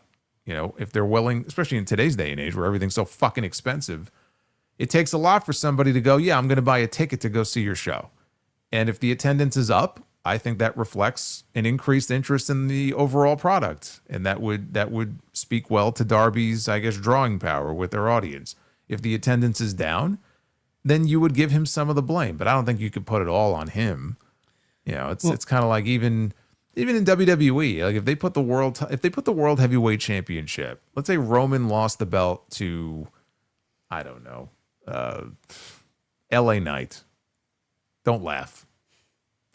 But let's just say, and then attendance went down a little bit, right? In the next like 6 weeks at the events. Not dramatically, but like it was down, right? Can you really attribute that just to the fact that LA Knight is the champion, or is that more of an apathy towards the overall product because the show is fucking boring? Probably that, but WWE will look at LA Knight as the problem. Sure. No, I'm sure they will. Yeah. But I'm just saying, like in today's day and age, can you really put all that on like who the champion is? I don't know. I don't know how much the champion is necessarily, like how much of the percentage of the blame do they get? How much is fair? How much is not fair? I don't know. Well, we don't have someone the likes of a Hulk Hogan or a Shawn Michaels or Stone Cold Steve Austin or anybody like that nowadays. No. But Roman. Yeah, Roman would be the closest thing. Roman's the closest one. But just to give you a little tidbit here on what you're talking about, last year in the same venue, they did 3,400, 3,402 for Dynamite. Yeah. Last night they did 2,300. Yeah, well, that's not good. No. Double or Nothing, though, is selling incredibly well. And apparently they have almost 14,000 tickets out the door. Which would be pretty close to a sellout. They are as of an hour ago, WrestleTix put 68 tickets still available. I'm assuming they'll open up more, but it is on its way to selling out. Yeah. So there you go. It is Double or Nothing. It is their flagship show. So and he is in the main event. So that, again, to my point, with MJF though, with MJF, who's a New York guy, but Darby is the champion going into what may be his only pay-per-view main event as champion. Yeah. and they're probably going to sell out the entire show. So again, everything has to be balanced here as far as like how much blame and not. But again, let's wait until he loses the title, and then people will look back at the numbers and they'll decide whether or not, you know, he helped business or hurt business. Because the reality is, in AEW, to me anyway, the real draws, like the only real draws, business-wise, I think that they have, MJF, and I think you throw Moxley in there as well. Yeah. And after that, it's a little hazy. Yeah. It's very hazy after that. All right, well, MJF's in the main event. He came out, and this was very weird to me anyway. I don't know how everybody else thought about it. Darby is there fucking breathing heavily after 20 minutes with Takeshi. He's got fucking blood coming out of his mouth. He's spitting all over the place. MJF comes on out. Contract signing right then and there. We see stagehands bringing in a table and chairs and a contract, and they got a contract signing already to go. Very indie-like. So MJF comes out. He signs the contract. He went on a promo spiel, but then he signed the contract. He then attacked Darby with the Dynamite Diamond Ring. Out comes Kevin Knight to save Darby Allin. It's the way the show goes to the air. So he is opting, Jason, to put his surgically implanted hair, supposedly, quote unquote, on the line here in the Double or Nothing main event. Do we see MJF go bald because it would be entertaining television, or do we see MJF with a third title reign for the AEW World Title? I think we see MJF with a third title reign. I cannot see Wouldn't him you shaving be his upset head. if you spent all this money to fly to Turkey, Yes. allegedly, for a hair transplant or whatever it is, and then you just get your head shaved bald? Yes. I don't think that's happening. Yeah, I don't think it's happening either. I would draw a red line and say, I'm sorry, this is where I draw the line. Not happening. Come on, man. The guy's got movie roles. Yeah. He's got to think about his future here. He does. Although, like on commentary, Excalibur last night, he's like, it'll grow back. And Taz is like, yeah, but he paid a lot of money for that. I'm like, yeah, I can imagine he did. Oh, it's better than what Jesse said. He's like, you shave his hair off and just go get another surgery. I'm like, no, it doesn't work that way. It doesn't work that way. So, he did that when he had time off, by the way. So is he advocating for him to take another fucking 4 months off? No, we don't need that. We need him on television. No, we need him on that show. So that was Dynamite. Again, a decent show. I did enjoy the skit where MJF walked by all the bald individuals in the beginning of the show. I thought that was actually pretty humorous. Just to kind of play up the fact that he could be bald at the end of Double or Nothing. Double or Nothing is looking like this. Okada to Takeshita. That's for the international title. Tag team title on the line. FTR with Cope and Christian. That's the match there. It's a tag team I Quit match. If Cope and Cage lose, they must retire as a tag team. Street fight, yes. Tag team I Quit street fight. Yes. Said that 3 times fast. Ridiculous. Stadium Stampede match. We got Jericho, the Hurt Syndicate, the Elite with Kenny Omega, Jungle Jack, and the Young Bucks against the Demand. And then the Don Callis family as well involved Mark Davis and Andrade with the Dogs. It's 7-on-7. Now, is this going to be a pre-tape? Where are they filming this? In Louis Armstrong Stadium, or are they going to another stadium there? They haven't said. I would imagine it'll be live, but yeah, I don't know where exactly. Or it could, it could just basically just be The parking lot? Anarchy in the arena, but because they're in a stadium, they're calling it Stadium Stampede. Sure. So maybe they'll play the music.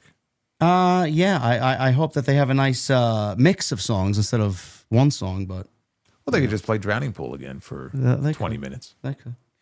Tekla, Sheeta, Hayter, and Chris Statlander, Fatal 4-Way for the Women's Championship. For your sake, I hope they play Linkin Park. That's the only way I'm going to get you to listen to these fucking songs, since I'm sure you haven't played my CD that I bought you. I have not. No, I have not. It'll happen, though, and it'll be on Twitter when I do it. Women's Championship, Fatal 4-Way, Tekla, Sheeta, Jamie Hayter, Chris Statlander, Joe vs. Ospreay, Men's Owen Hart Tournament, Bandito, Swerve, Men's Owens Hart Tournament, Willow, Alex Windsor, Women's, and then Darby, MJF. Right now, it's 8 matches. I'm sure it'll be 10 before next Sunday. So that's the Double or Nothing card. Rounding out some AEW news here, we got some minor news and notes. We got Big Bill in the news. Apparently, his contract is set to expire. Sean Ross Sapp reported on X that sources he and Fightful spoke to last month are to believe that Big Bill's contract is expiring at the end of May. Now, I would say, Jason, if WWE was actually creatively substantial or good, I would say Big Bill could take a chance in going back to WWE. But looking at the landscape over there, they'll probably have him working with fucking Danhausen. I would actually take a chance on going and doing anything but WWE if I'm Big Morrissey here. I think that he would probably do well in TNA. Yeah, I feel like they might feature him in a top role. I'm not saying make him the champion out of the gate or anything, but like in a top role. And then he could do that for a while. And again, with the relationship they have with WWE, it could be a gateway back to WWE that way. Could be. I like him. I'm a big fan of his. Hopefully he lands on his feet somewhere. He's too good not to. We got this one here. This one was actually reported this evening by John Alba of Sports Illustrated. Mick Foley was in the news, believe it or not. He's worked for every major company that there is, and he has not stepped foot inside an AEW ring, but that may be changing. He's set to let his WWE Legends deal expire next month, and sources indicate to Sports Illustrated that there's a chance he could be AEW bound, and with Double or Nothing taking place in New York, and it's not really that far from Long Island, it could be Mick Foley making his debut with AEW there. Multiple sources tell The Takedown that AEW has expressed real interest in working with Foley this year, though the capacity of which is not known. It was also not certain whether or not the organization would be interested in signing Foley at 60 years old, or if it would simply just be for a one-off appearance.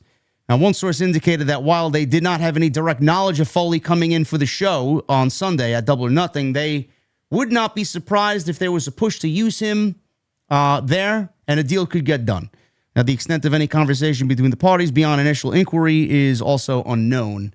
Though not directly under WWE contract the last few years, Foley has been under a Legends deal, and he's been outspoken lately of WWE being in bed with Donald Trump and openly criticized WWE and TKO's dealings with the current administration in the White House following Trump's comments about the death of actor Rob Reiner. So he has his reasons, and Foley can do whatever he wants in regards to that. Jason, if he does show up in AEW, I know Foley is 60 years old, and I don't think anybody has a real interest in seeing him wrestle. I know him and MJF talked about maybe one-off match with him and MJF. This was a few years ago. I don't know if anybody's interested in seeing that now. I don't know if Foley's in a condition to have that happen now. But I've always said that AEW could absolutely use someone on the show like an Adam Pearce or a Nick Aldis, as long as they're not like the center of the fucking show and everything revolves around them. I think he's got a great voice for it. I think he's got a great charisma for it. His on-screen, we know how well he can be on screen. I think it would add a new dynamic to AEW television. The only thing is, I don't think Tony Khan wants anybody on the show that is actively, quote-unquote, booking the show, because he wants everybody to know that he's booking the show. So I don't know if that's going to work in the eyes of Tony Khan. But I think it would add a whole new element and a fresh element to AEW television. Yeah, I mean, it's a WWE thing. I mean, the idea of doing the commissioner or the general manager, it's a WWE thing. I don't think they need it. They've already established, and they tried to have Christopher Daniels in some sort of role like that. And if you remember, they would basically have him going to Tony Khan, then to everybody already knew Tony Khan was the one pulling the puppet strings and making the decisions. That's not going to change. So I don't think they need a GM or a commissioner. Again, it's a WWE device. They've used that for years. I think if they use Foley, maybe they find like a one-off. He could be a referee for like an MJF main event. You could work an angle with him and MJF without him wrestling MJF. Sure. Yeah. Mick Foley should not be wrestling ever again. He wanted to have a wrestling match, I think, for his 60th birthday. I think that was the plan. And he lost he's in great shape. I mean, if you saw him recently, he's in the best shape I've seen him in years. Lost a lot of weight, but in preparing to do that, he got concussed. And I don't even think he did anything major, but he got concussed. He has no business being in a ring in a match. So I don't want to see him wrestle. I want to see him just, stay as healthy as he can possibly stay. Because frankly, the fact that he's even as lucid as he is at the age of 60, considering all the head trauma he's taken, is a miracle. Mm-hmm. And I worry for him, for his future. I don't want to see him in a wrestling ring.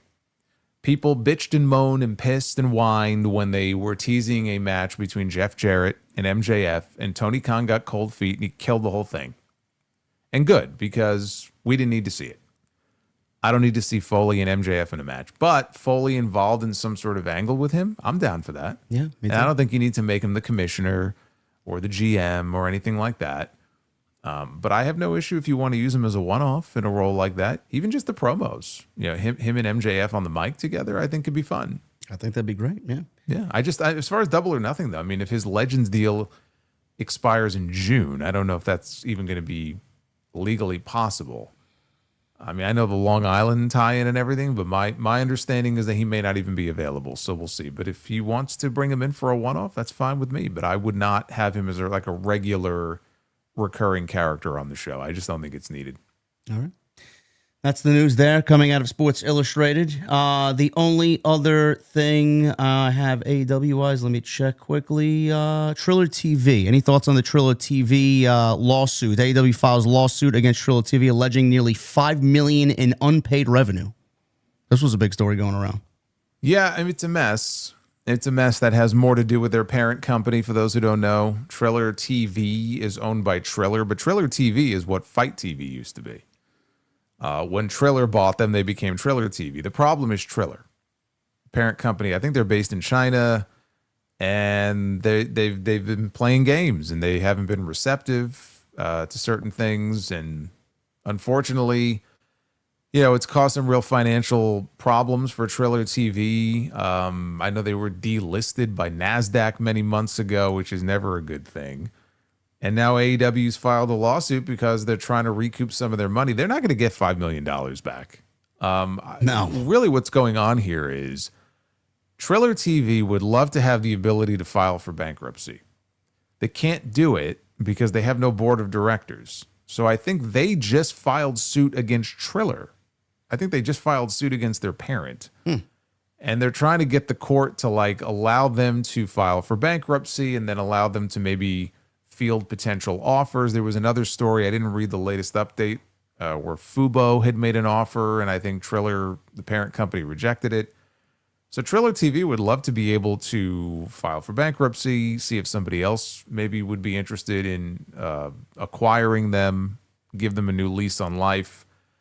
I don't know if that's going to end up happening or not, but that's the whole situation there. If you're AEW, among many of the other creditors, I'm sure, it's almost a formality where you have to file a lawsuit, because if they do at some point file for bankruptcy, you want to at least kind of stake your place in line so that if you get anything, maybe you can get something. You're not going to get $5 million, but even if they get a little bit. So to me, them filing suit is more of a necessary step they had to take in the event that they ever get to a point where, okay, this company files for bankruptcy and now they got their hand out saying, hey, give us what you can. So it's sad because there's a lot of promotions, a lot of independent promotions, forget AEW, that rely on them to stream their events. Look, House of Glory, we stream our events on Triller as well. We'll be doing that most likely next week. We have an event coming up next Friday. But there are a lot of promotions out there that rely heavily on them, that don't even have necessarily the online following on YouTube that an HOG or a GCW or some of these bigger indie promotions have. If Triller was to go away, what's there to take its place? Right now, there's really nothing. There's nothing on that level that I'm aware of that can just take their place. So it's just sad. A lot of mismanagement and a lot of bullshit that it's not their fault, these promotions, but they're kind of getting caught up in this whole mess. So Tony probably seen the warning signs before anything really hit the mainstream media about this news story, right? Which kind of validated him even doing the MyAEW launch when he did.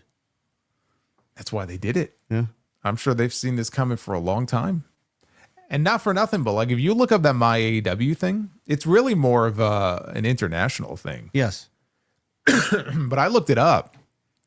And again, if you have a VPN, it's not a bad deal, because for what you would spend on an annual subscription, if you watch all the pay-per-views, it actually works out to be a pretty good deal. Yeah, for I think all the pay-per-views, it's $120 for the year. For the entire year. You get all the pay-per-views, which it's 10 now months that they're doing pay-per-views at $50 a pop that we pay. And they may be adding another pay-per-view soon. Yeah.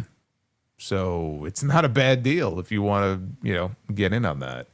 But yeah, they had to have a sense for a while that this was coming, and I haven't heard anything as far as like people experiencing any bugs or glitches with the server. I'd be curious the people who are like actively using it. It's not just for pay-per-views. I mean, they have, I think there's like a 24-hour channel. It's a fast channel. And then they have a lot of other like archive content. So you don't just get the pay-per-views, you get all this other stuff too.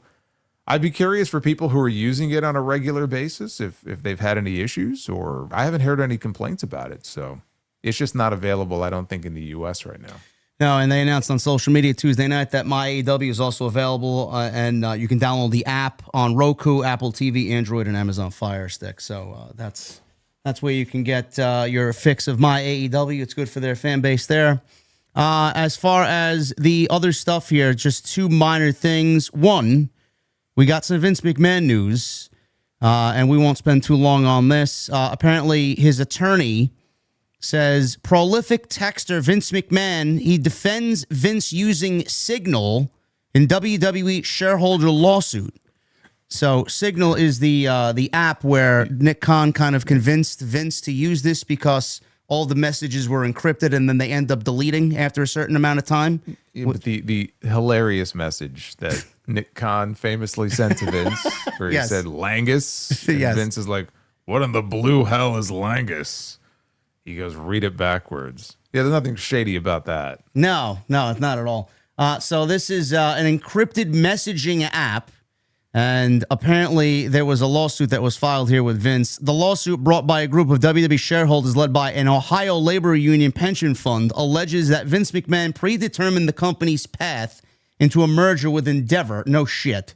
I think this is very well documented now. The plaintiffs filed a motion last month seeking sanctions in the form of adverse inferences against the defendants, arguing that key Signal communications, regular text messages, and McMahon's own handwritten notes were not preserved during a period when the executives were under a legal obligations to retain them.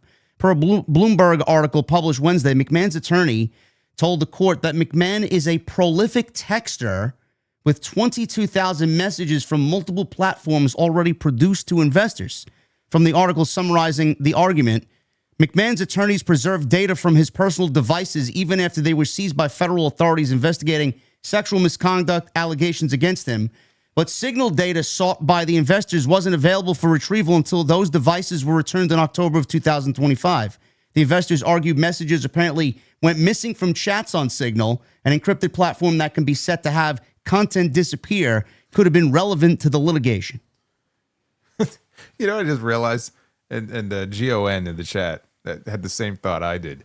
If Vince was still running the company and was still in charge of creative, after getting that message from Nick Khan, how long before we would have ended up with a new character on television called Langus? What the hell is Langus, pal? We have like a new gimmick, like a new samurai gimmick. It's like evil. Evil would debut as Langus in NXT. Oh, my God.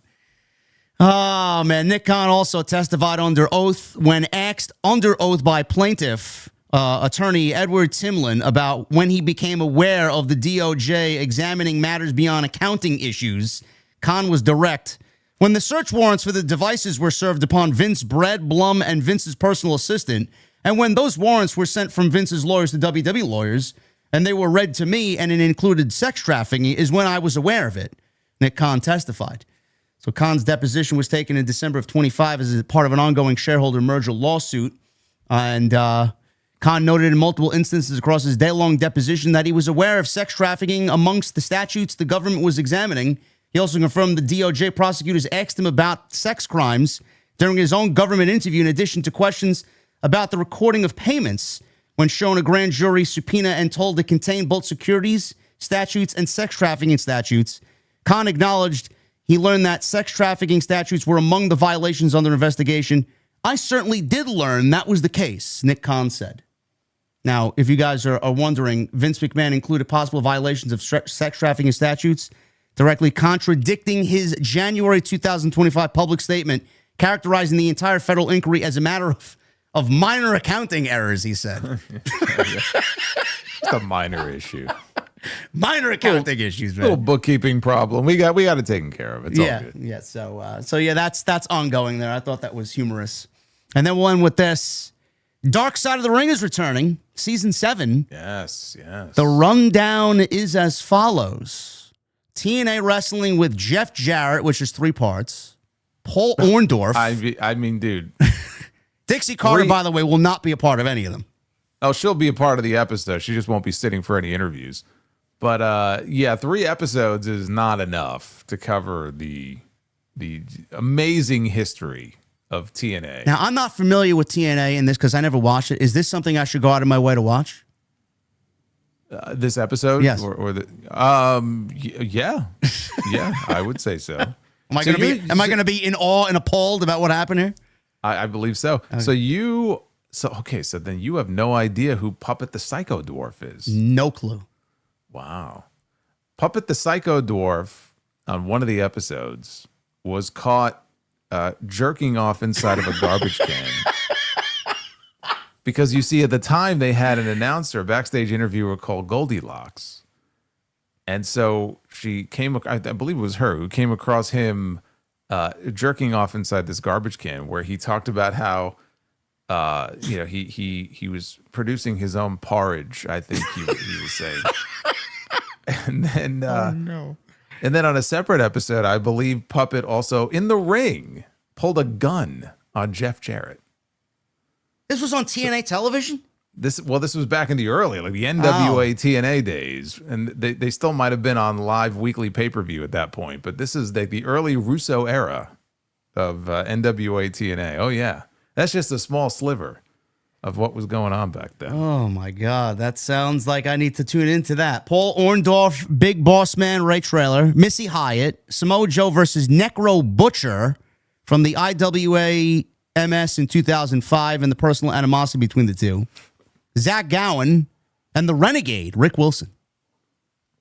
Yeah, the Renegade was the Ultimate Warrior knockoff that they brought into WCW, and yeah, he ended up committing suicide later on. So I'm sure that's going to be a sad story. The Boss Man, I don't know. The Boss Man one reminds me of like the Earthquake one, where there wasn't anything terribly dark other than the fact that they both. I mean, Earthquake got sick. He had cancer. He passed away. He was younger than we are now. And then same with Boss Man. I think Boss Man was only 41 when he passed away. Yeah, that's sad. I liked him. Yeah, I liked him too. So that's Dark Side of the Ring. When is it? Do they have a date for this? July 7th. There you go. July 7th, 9 p.m. Vice TV.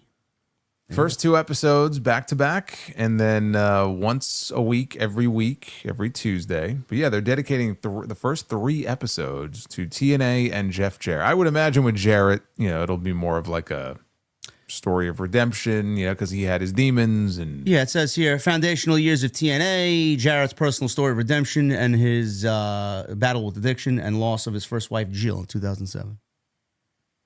Yeah, and I would imagine that there has to be stuff on there about him lying to Dixie Carter about him, dating Kurt Angle's ex-wife, and then it came out that he was dating her, and that was a whole thing. So there you go, man. Dark Side of the Ring, July 7th. You guys know what to do there, and I want to thank you for tuning in to us on a off night Thursday night. Those who were here with us, thank you very much. Super chats are open and will remain open. Get them on in. We're going to hang out in just a second. I know everybody, when they tune into this show every single week, you're sitting there watching TNT. I know you're all producing your own porridge. So I don't want anybody's porridge. None. Anyway, hit that thumbs up. 857 likes is what we're at right now. I'd love to see 1,000. We get 857 to 1,000. I would really appreciate that. So please do that. Leave a comment as well. And go follow Jason on social media and on YouTube. Everything you need for him is linked down below in the description of this very video. Let's get into it and then wrap things up here for this Thursday night. Olivia. Michael Krause, ? Nah. Michael Krause is the de facto LA Knight of TNT. Speaking of which, Michael Krause with the $2 Super Chat. JD Jason OTS, how's everyone? Let's go. Yeah. Thank you, Michael. And thank you, Olivia. Give me Backshots Solomons with a $4.99. Oh, boy. I'm sure he's producing his own part. It sounds like it. We all know that. One of the most annoying parts about WWE is giving TV time to talents with near go-away heat. 5 names come to mind: Damian Priest, Nia Jax, Solo Sikoa, Austin Theory, and Logan Paul. To me, Damian Priest doesn't have go-away heat. Why does he have go-away heat? I mean, the fall off with him It is, should be yeah. studied. Yes. It's more sad. I wouldn't say he has go-away heat, but it's pretty sad where he had been previously and where he is now. Logan Paul doesn't have go-away heat with me. I don't know what Jason thinks about Logan Paul, but he kind of does. okay. Nia for sure with me. Theory, kind of, and Solo. The MFTs, yes. Solo himself, no. I actually think Solo's quite entertaining. Caden with a 199. Thank you, Caden. No message. Michelle with a 5. If Orton comes back and feuds with Cody again, what will they have Punk do when he comes back? And who will help Seth versus the Vision, if not the Prophets? I don't know. I'd see Punk going to SmackDown. Right now he's off. They haven't had him listed for any of the shows coming up. I don't know what's going on there. Some people were joking that he quietly got suspended because of the WrestleMania fan altercations. I'm like, no, that's not the reason. No. I mean, I think there were some shows and maybe some of the international shows in June that he was originally advertised for, and now I believe he's no longer advertised for them. And who will help? It's just funny to me. It's just funny to me that, after WrestleMania, if you remember, he came out and what did he say? He said, "I'm not going away. Yeah. I'm not going on vacation. I'm not taking a vacation." And then we didn't see him again after that. That's exactly what he did. So I don't know what's going on there. I don't know where he went, but he's obviously hanging out with his wife, who also walked away. Seth and the Vision, if not the Prophets, who helped Seth? I don't know. At this point, I don't even give a shit. I think the whole angle. I really don't care. Shit. I was going to say, do you care? No. Get Breaker where he needs to be, though. I do have some breaking news, though, about TNA tonight. Uh-oh. We had the debut of a former WWE star on TNA Impact. You want to take a guess? Were they... I'm never going to guess it. Who is it? Giovanni Vinci. Get the fuck out of here. Yeah. That is a good spot for him. Yeah. He's fucking great. I agree. What's his name?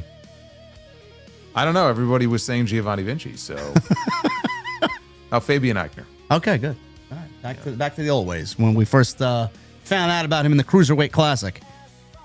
That's good for him. Good for him. That's going to be a good spot. Him and Santana could kill it. Uzi with a 499. Should we get Danhausen to curse the Mets so maybe their curse would be winning? Well, I don't know. What he's been paying attention to here, but the Mets, they just notched today their first sweep of the season. Wow. They swept the Tigers, which, is not saying a whole lot because the Tigers are in last place in the AL Central and the Mets are last place in the NL East, but you got to start somewhere. It all starts, man. You got to start winning some series, then you're going to win some points in the division, I don't know. Right. We got Boots. Again, thank you, Boots, for the $100 bomb earlier at 8:30. Appreciate you. Keith with the 25 months. I don't know if I'm watching Wrestling News or Shrek. OTS for life. You don't know if you're watching Wrestling News? Why would we be confused with Shrek? I don't know. Is that an insult? I don't know. I hope not. He's 25-month member here. With people dropping off in the community, man, I don't know what's going on. We got content creators being fucking taken down by WWE. Cultaholic is firing people. I don't know what's going on. Body Slam. Bodyslam.net's like basically a shell of its fucking former self 3 weeks ago. Everybody left. Ken with a 999. Did Hulk Hogan have a medical condition during his prime wrestling days? I was watching some old matches and noticed he would convulse when he dropped on his head after a power bomb or similar move. Yeah, so did Devon Dudley. They had a special way of selling. Yeah, that's what I called him flopping like the fish, That's what he used to do. Tay with a 499. Love listening to you guys every week. What are your thoughts on NXT PLEs and CW Sports heading to ESPN Unlimited? Not surprised. Yeah, they're just being simulcast there. I think they're still going to be on CW's. Well, I mean, the PLEs are going to be on CW. Yeah. So the ESPN Unlimited thing is just another place where they can air, but it's not like exclusive there. So, I mean, look, it's more exposure for them. It's not a bad thing. No, how that's going to work with commercials, I don't know. But PLEs and commercials, I don't know. We get it now, so I guess it's not going to be that big of a change. Here's my guy, Noble Prince. I was just talking about you to Jason in the sound check at the Alter Bridge concert on Tuesday. Awesome show by Alter Bridge, but the highlight was you taking time to shake my hand. Been watching before Sephiroth on the wall, OTS for life. Brother, thank you so very much. I don't know what your favorite part of the Alter Bridge concert was, but me is when they played Fortress. Never heard it live before. Tremendous song. They didn't play Edge's. They played Metalingus. They didn't play. They didn't play other side. Yeah. Huh? Very good. Yo boy Pete with a 499. Start bench cut. Mose could. How do you pronounce this? QDOBA. Qdoba. Qdoba. I never heard of it. And Chipotle. Yeah, Qdoba's like a restaurant, like a fast food thing. Yeah, he says overall and for queso. What's the first one? Moe's. Moe's what? Mexican grill. You never seen a Moe's before? No. I thought you were going to say Moe's Death. No. No, it's Moe's Mexican Grill. It's like a Chipotle. Is that in New York? Yeah, there's one up Northern Boulevard in Long Island, yeah. I've never heard of Moe's. This is the first time I'm hearing of that. I mean, I heard of Modell's. Got to go to Moe's, but I've never heard of I never heard of the other one either. I've heard of Moe's, but I'm going to go Chipotle, being that it's my favorite of the three. I'll go to Chipotle because it's the only one I fucking know, apparently. And there is one nearby, and occasionally I will go in there and get like a chicken bowl, and it's not too bad. Yeah. So. Hollywood guy with a $5 super chat. The John Cena Classic is a full work. Our vote won't count, and they won't push any young talent as they should. I don't know. Oh, go ahead. I was going to say, I don't know. John Cena is, like Jason said, he's just kind of wanting to be involved. So he's got his favorites. I know Mason Rook has been put over by John Cena, so he's clearly got an eye for some talent down there. Yeah. No, he pays attention to what's going on.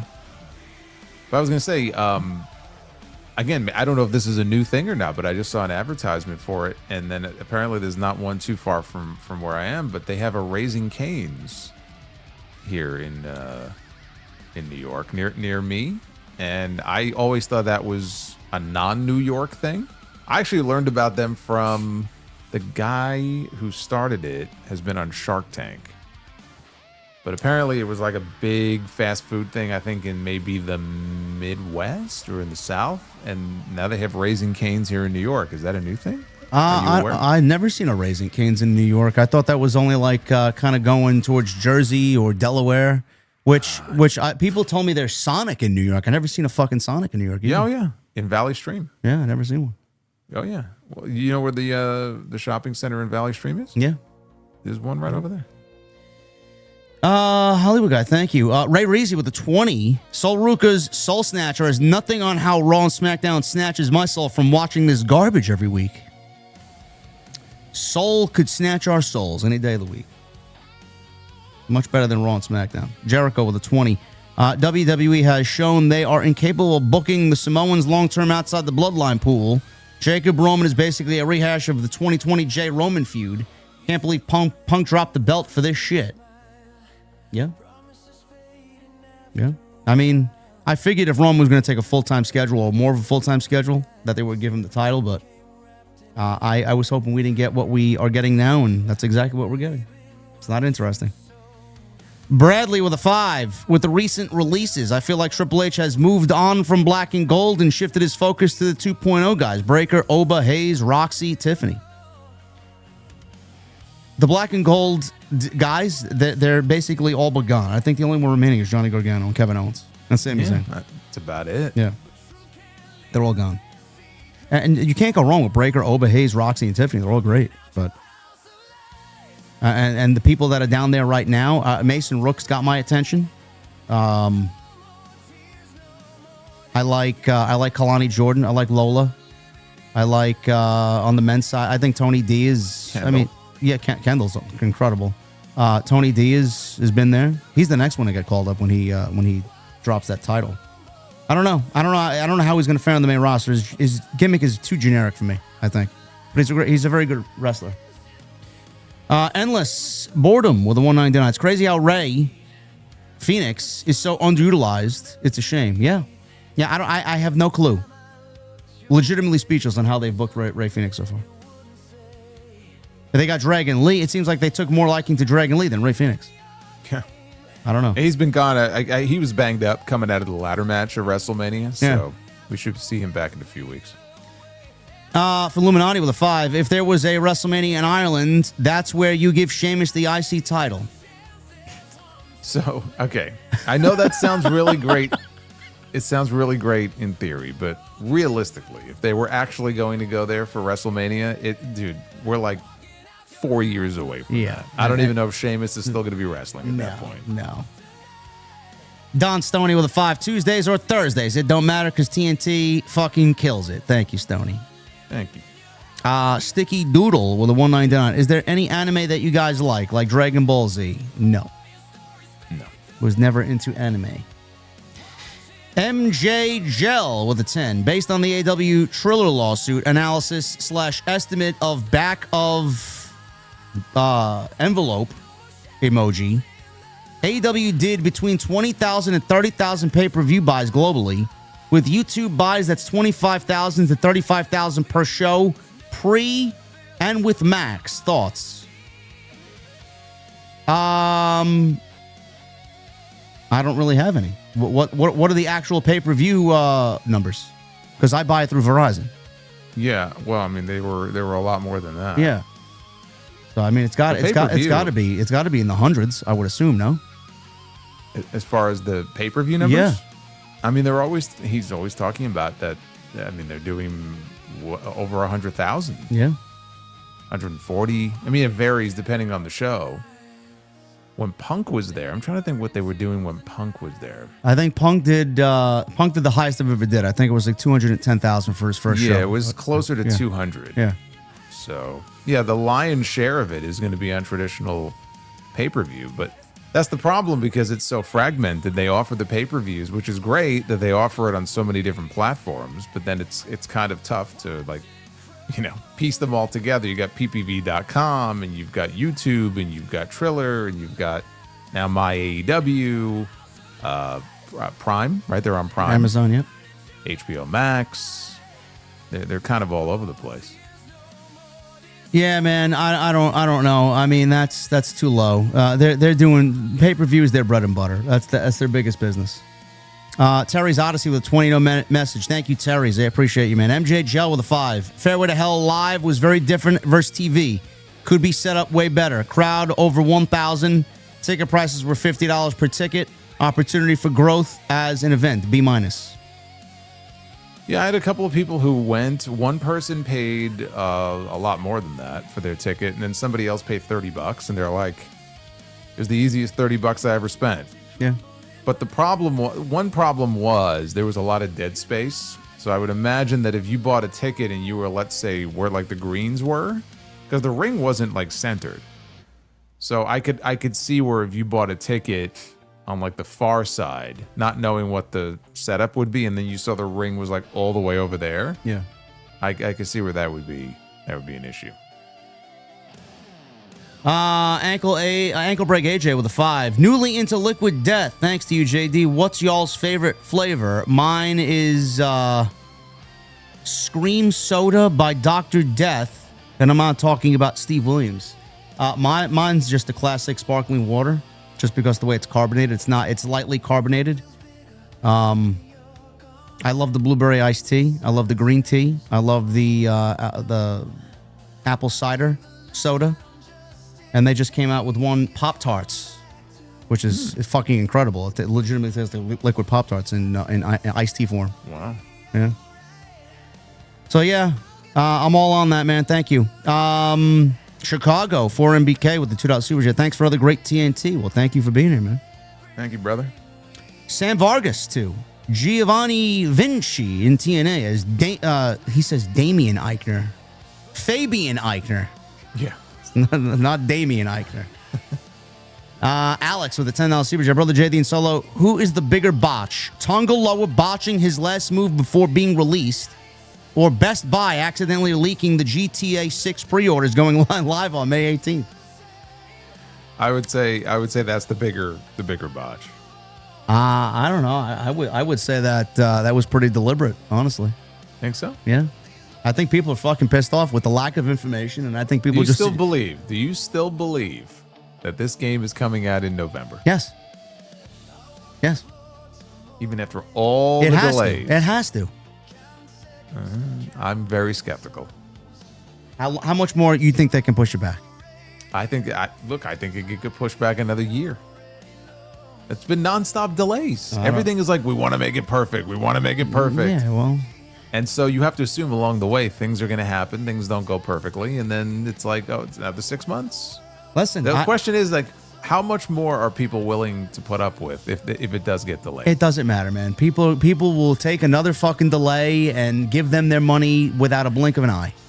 People want to play this game. The gaming is dead right now. Everything is so dead that Is it even remotely possible at this point that this game could live up to expectations? Yes. It's going to make, I guarantee you, it's going to make $1 billion in sales in the first 24 hours. Guarantee it. It's going to be the biggest game ever. And I'm not even a GTA fan, and I'm going to buy it because I'm starved for something new. Everything is so boring. So, we'll see. I think that leak was deliberate. I think people are just they just want to get their hands on it. Call of Duty is just not doing it? No. Destiny's dead. Arc Raiders is dead. Call of Duty's been dead. It's fucking, nothing's exciting anymore. It's like fucking SmackDown. Don Stoney with a 5. Shout out to Don Tony, Wrestling Soup, Spitball Media, and as always, RIP Kevin Castle. Absolutely, Don Stoney. Thank you, brother. Love all those guys. Arc Prince with a 20. What's up, TNT crew? Always love the shows. Also, JD, a review of Amo. I don't know how to pronounce it. Becky and Seth's coffee influenced me to buy the fruit punch flavor. Can't wait to throw it in the French press.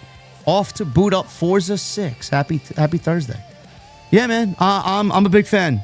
They got a good thing going over there. I only had the berry blossom. I'm going to try and get the shortbread cookie when it comes out. It's sold out. And I want to get some of the fruity ones for cold brew this summer. But I appreciate it, man. Thank you. Fruit punch flavored coffee? Yeah. It's a little weird for espresso, but our guy Bishop Dyer sent me last year watermelon coffee, and I made it into espresso. It's the funkiest thing you'll ever taste. It's not good, so I turned it into a cold brew, and it's a lot better.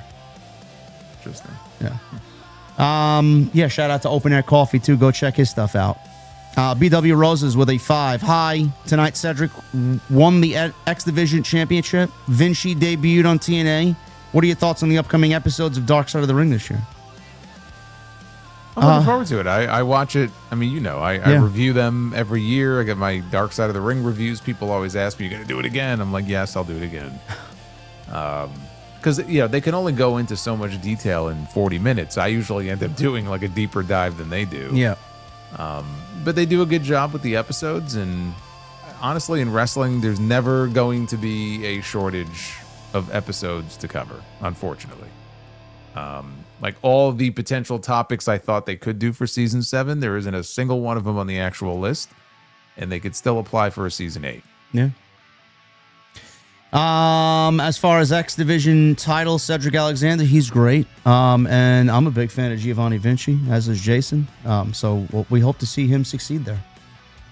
Furious with a 55 months. What's up, JD and Solo? Member for 55 months. Let's go. Here's to another 55. Also, Andrade versus Richard Holiday at ACW Reckoning. Ooh, that's a good one.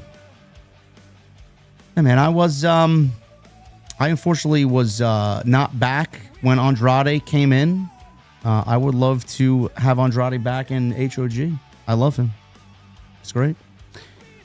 Blue Chew, $5 super chat. Where would you recommend in New York City to get an Italian hoagie and a New York City pizza? Going there to try out for an extra wish me luck. I guess he's going to try to get a movie role in some way. Wish me luck.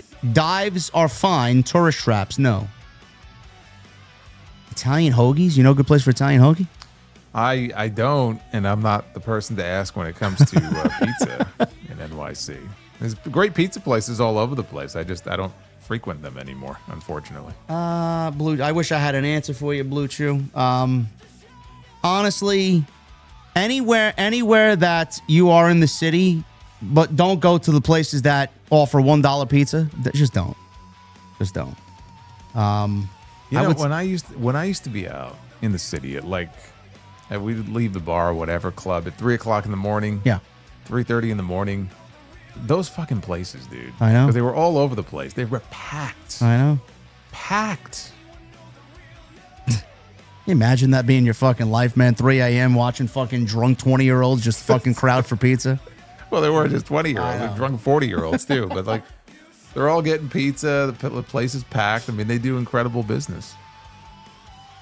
Furious with a 199. Wish there was an In-N-Out burger in New York, to be honest. It's all right. It's a little overrated. I tried that when I was out there for WrestleMania, whatever it was, 31. My friends were like, you have to try In-N-Out burger. It was all right. It wasn't like, oh my God, this is the best burger ever. It was all right. I've never tried Smash Burger, for example. People tell me you should try Smash Burger. That's good. Is it worth it? Yeah, I like it. Is it? Yeah, it's obviously I've read up on some stuff like that. It's like one of the more unhealthier burgers. Smash Burger and what's the other one? Five Guys. Five Guys. Yeah. I've tried Five Guys. Yeah. Shake Shack is very good too. Shake Shack is very good. I like that. I know you can't have it, but I think their milkshakes are very good. I'm a big milkshake guy. Furious Nation with a 999. After hearing WWE bringing back house shows, supposedly, I remember going to Wildwood, New Jersey Convention Center, my first show in 2008, and the MJN Civic Center in Poughkeepsie, New York, for WWE house shows in the past. You know where I used to go? My dad used to bring us, not often, it was maybe once or twice, in White Plains, the fucking center up there on Central Avenue. What was that called? I forgot. It wasn't the White Plains Civic Center? I think it might have been, yeah. Is that what the name of it was? Yeah, they used to tape TV there a lot. Yeah. Yeah, I went to a couple of house shows. Yeah, they used to hit a lot of the same spots, like Allentown, White Plains, and then you would just see Superstars and Wrestling Challenge tapings there, yeah. And sometimes Raw. They were very small buildings, though.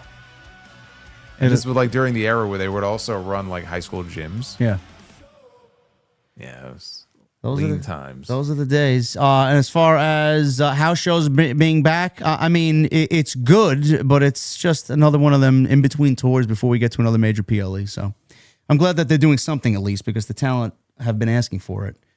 Also, Furious Nation with a 199 sold on Mason Rook. Love his theme song too. Didn't they give him what's his name's theme song? Mason Ryan. Did you hear about this? From 2K12. Yeah. I saw that, yeah, from one of the old video games. I don't know if it was Mason's actual TV theme, but somebody was saying they just recycled this theme from one of the old video games, which look, I'm sure they probably do more than we know. It also doesn't mean that when he eventually gets to the main roster that will be his theme song.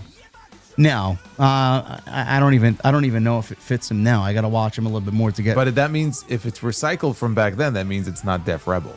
No. That's a good thing. So maybe it's good. I haven't heard it, so I don't know.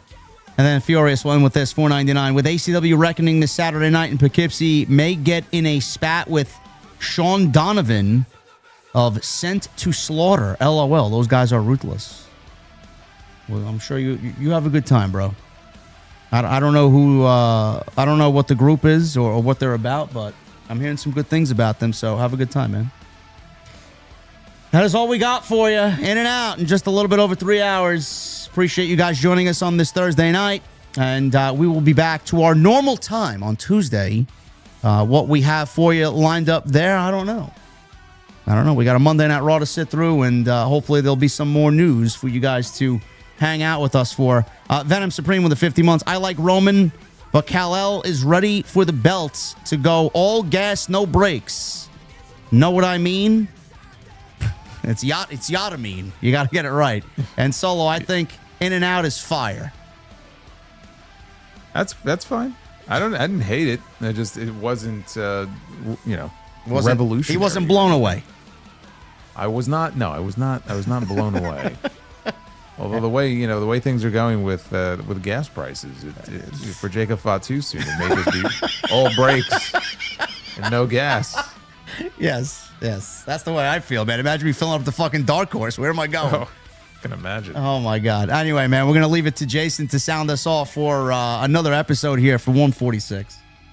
I'm very excited. I'm going tomorrow before SmackDown to see this new movie, Obsession, which is getting a lot of talk, and it's like a horror movie, but it's getting a lot of positive buzz. And I haven't even looked at the trailer. I kind of have a very general, vague sense of what it is, but I want to go in fresh, and I'm looking forward to seeing it. There you go. Nothing like a good afternoon matinee. There you go. We'll be back with you guys next Tuesday, man. Thank you for everything. Thank you for the super chats. Continue to hit that thumbs up and leave a comment down below. We'll see you for 147 next week for Tuesday Night Titans. We'll see you guys later.